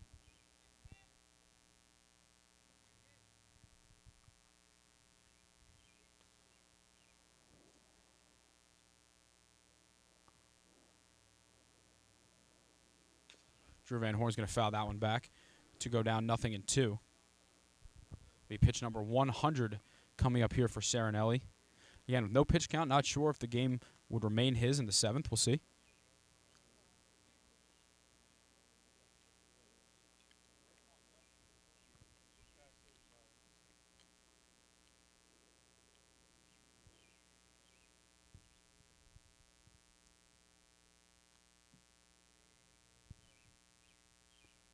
Van Horn's going to take that one in the dirt.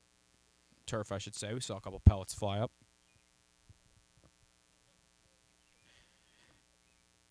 Van Horn singled his last time up back in the 4th.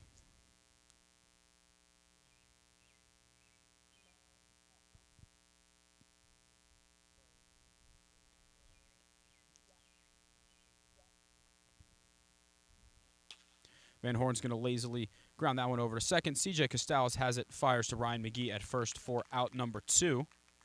Quickly 2 down here in the inning. Matt Cain is the last hope to keep this inning alive. He has walked both of his first 2 times up. About 5 minutes away from first pitch over at Cardinal O'Hara between Aston Valley and Upper Darby for Game 1 of that semifinal. I believe Kevin McGovern starting on the mound for Upper Darby. Not sure about Aston Valley. Cain's going to take an off-speed pitch in there for a strike. A lot of first pitch off-speed pitches for Serenelli, but he's been locating them.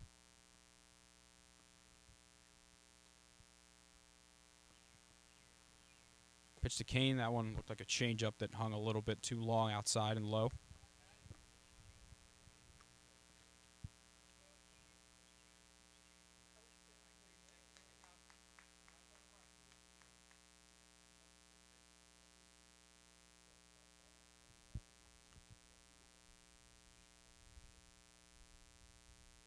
Matt Cain's going to smack that one over right to C.J. Costales over at second base.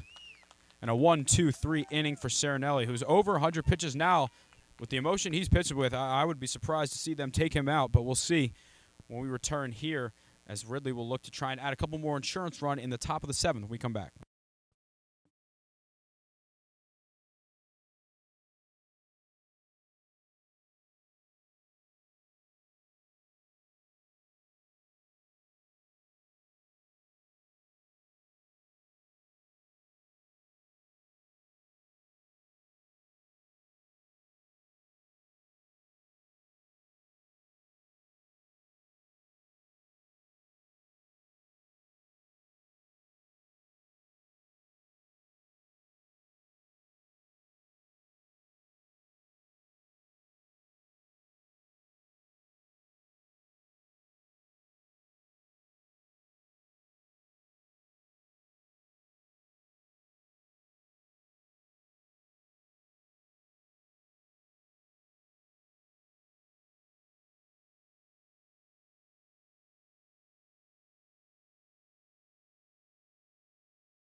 Back here for the top of the 7th, Ridley looking to add a couple of insurance runs. Will be Jeremy Stranix, Jason Hankins, and Lucian Berger.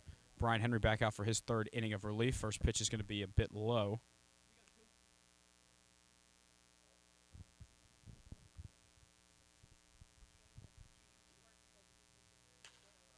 One going to be fouled back.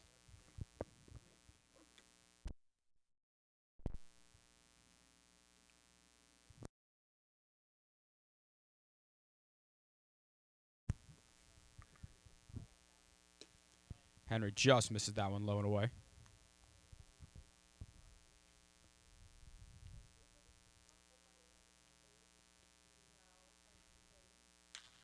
That one's going to be smoked foul down the right field line.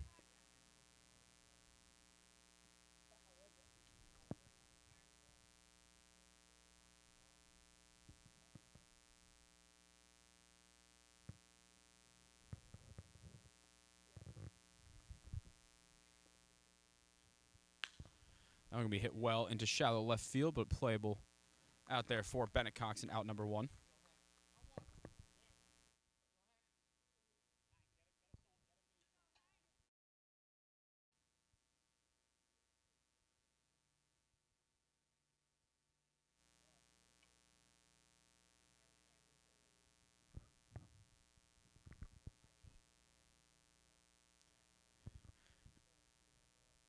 First pitch to Jason Hankins fouled back. He is 1 for 2 with a walk, single walk, and reach on an error. Apologies for the static. We're trying to work on a solution for that.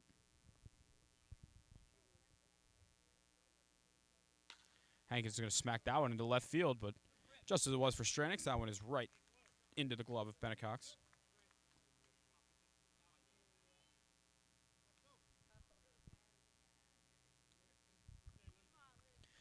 Lucian Berger looking to start a rally with 2 outs here. He has walked twice and also struck out swinging.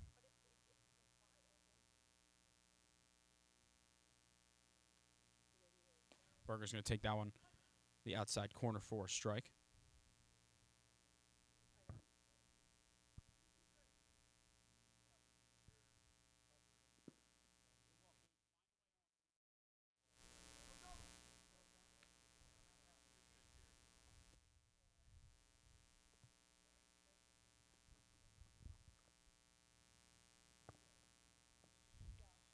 Berger's going to get a bit of a swinging bunt on that one, and Brian Henry's just going to have to hold. I don't think Lucian Berger really wanted to do that, but whatever it takes to get on base here for an infield single.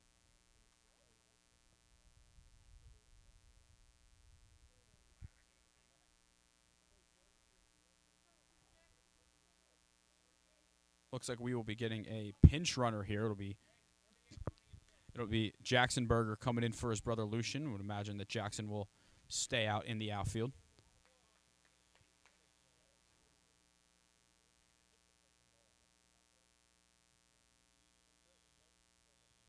Shane Durkin, the batter here. First pitch is a little bit outside.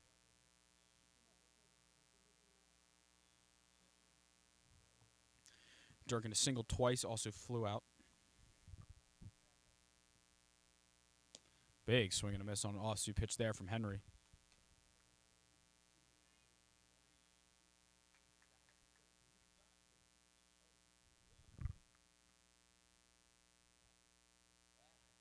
Throw over to first, nothing doing.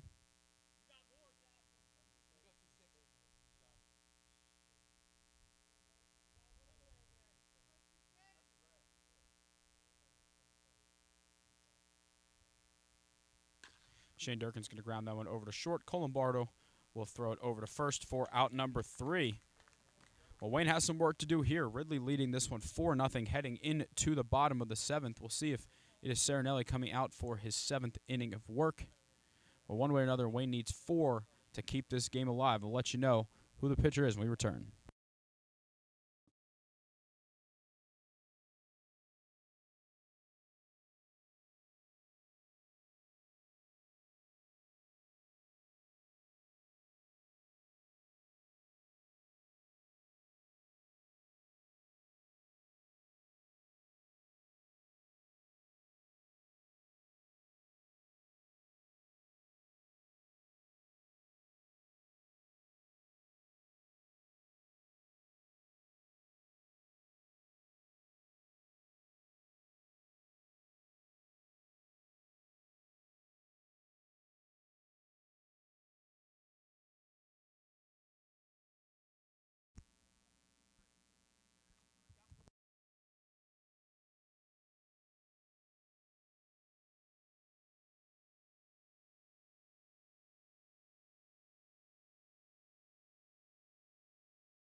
Back here for the bottom of the 7th, it'll be Ben Milligan pinch hitting here in Christian Barnes' spot. Gianni Serenelli back out for inning number 7, looking to complete this game off. First pitch of Milligan is going to be an off-speed that goes a bit low. Serenelli certainly has to start being a little tired. He's at 106 pitches. Pitch to Milligan, he fouls that one back.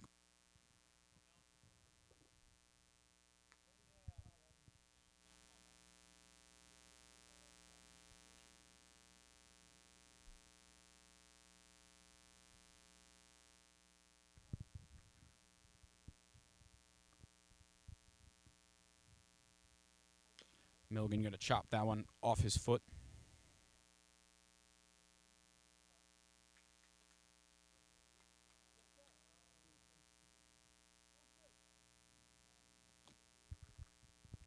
Milligan, a Strathaven alum, playing his college baseball at Dickinson.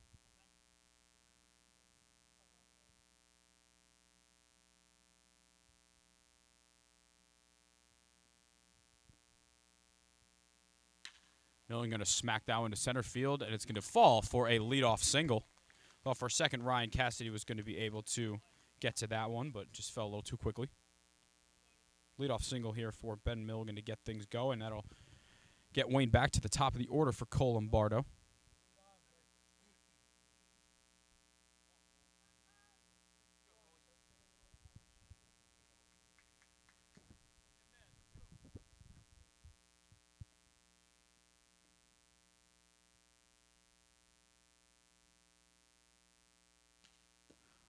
Lombardo's going to see that one go in the inside corner. We have some movement for the Ridley bullpen here, but can't quite see from here who that is.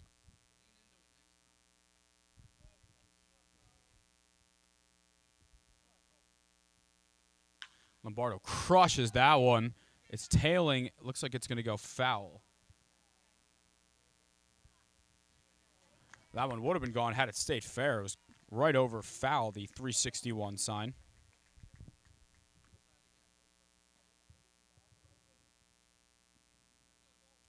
Not sure he's getting that pitch again.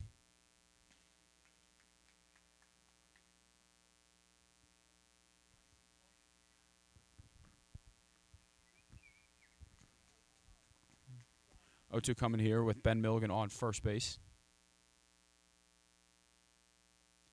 Lombardo's going to ground that one over to third base. Sturman fires to second for one. Over to first. Safe at first base. Good split by Ryan McGee to make that one interesting. Go down as a fielder's choice.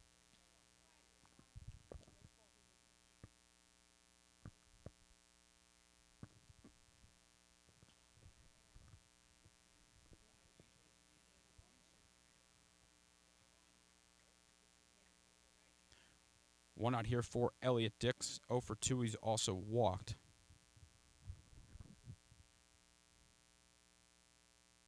Dix is going to see a curveball in there for a strike. 112 pitches now for Serenelli.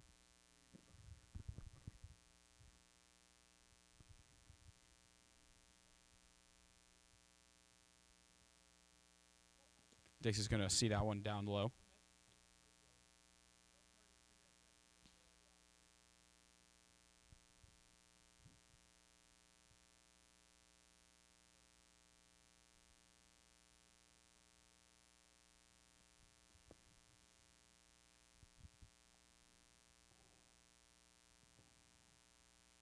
Pitch to Elliott Dix. That one's going to be a bit low. Cole Lombardo now at first base.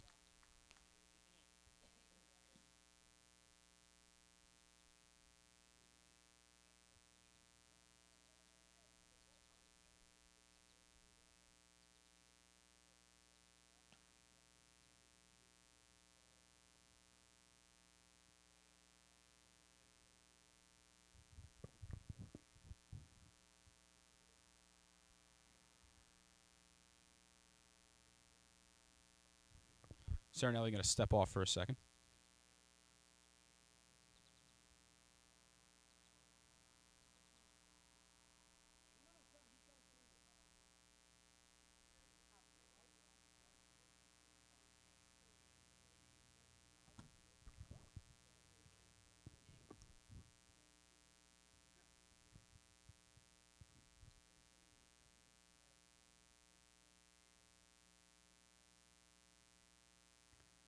Pitch here to Elliott Dixon. He smoked into right field. That'll be a base hit. Cole Lombardo will hold it second with Wayne still trailing by 4 runs.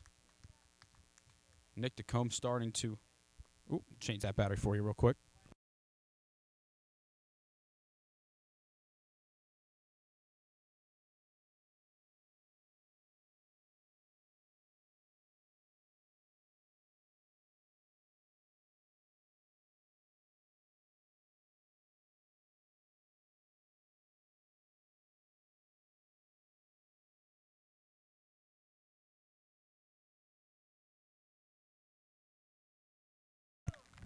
Well, that'll be it for Serenelli today. He was outstanding in game 1 for Ridley. We'll get you his final line in a second here. Ryan McWilliams coming in relief for the Black Sox.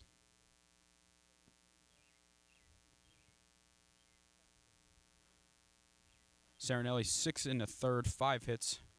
He is responsible for the 2 runners on base, but for now, 0 earned runs, 3 walks, and 5 strikeouts.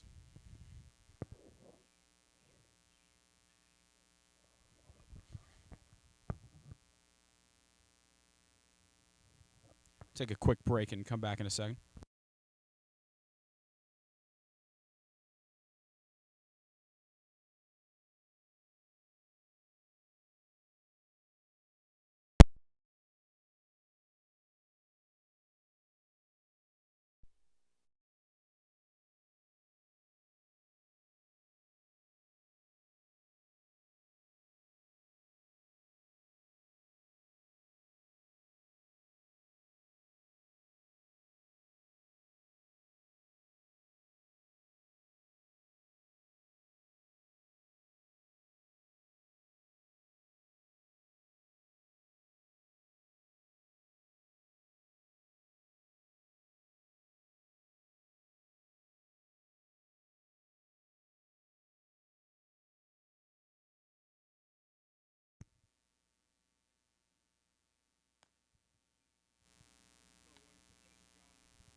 Back here for the bottom of the 7th, Ryan McWilliams is the new pitcher on the mound here for the Ridley Black Sox, looking to close this one off. I'll tell you a little bit about Ryan. Played his high school baseball at Radnor, now pitching for Kenyon College, Division III program in Ohio. He's thrown 16 2/3 innings this season, ERA of 1.68, 16 strikeouts, just 4 walks. So we're going to see some strikes here. Danny Braslow will be the first one up here to face McWilliams with 1 out in the bottom of the 7th. Cole Lombardo on second after he reached on a fielder's choice. Elliott Dix singled. Tying run on deck in the form of Stephen Wells. So if Danny Brazel is able to get on base, Stephen Wells has a golden opportunity. But for right now, Braslow taking this one at bat at a time. He's 0 for 3 tonight with 2 Ks and a ground out. First pitch, going to catch the outside corner for a strike.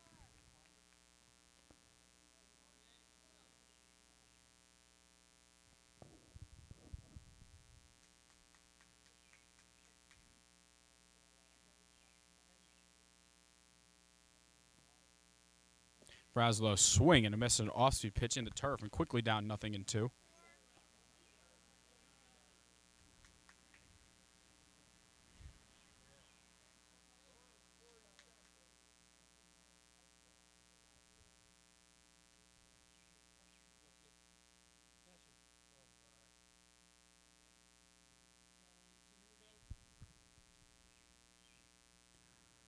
Braslow's going to hit that one a mile in the air to center. Ryan Cassidy calling everyone off in center field for out number 2. And Ryan McWilliams and Ridley 1 out away from stealing game 1 here on the road. Going to have to earn it facing Stephen Wells here.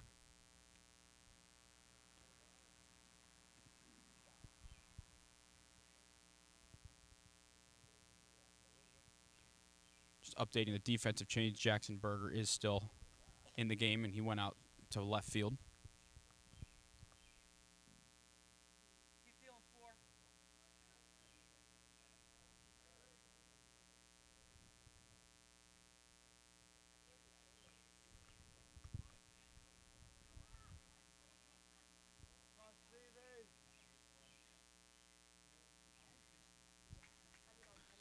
Stephen Wells 1 for 3 tonight.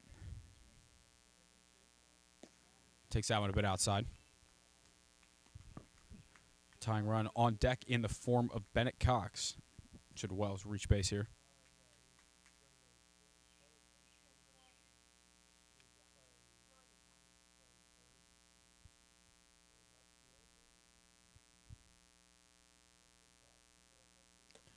Off-speed pitch hangs up a bit for Ridley, looking to take a 1-0 series lead, which would give them home field advantage, or I guess steal it back a little bit. Still would be 2 games at each site the rest of the series, but try and steal that back. Pitch to Wells. He's going to hit that one down the left field line, a little bit in no man's land. Sam Sturman calling everybody off. He will make the catch, and that will do it. A 4-0 win here for Ridley in Game 1. They jump ahead 1-0 in this semifinal round. All 4 runs scored in the top of the 4th inning for Ridley. A couple base hits from Shane Durkin, Ryan McGee, and Sam Sturman. Great overall game by Ridley here. Gianni Serenelli was fantastic for 6 1/3 innings. He threw 115 pitches. Game 2 of the series will take place tomorrow night back here at Devon Prep at 5:45. We believe Luke Zimmerman is starting for Wayne. Not sure about Ridley. But on behalf of myself, Brendan Ricciardi, thank you for tuning in to Game 1 of the semifinals of the Delco League. We will be at Game 2 between Aston Valley and Upper Darby tomorrow at 5:45 p.m.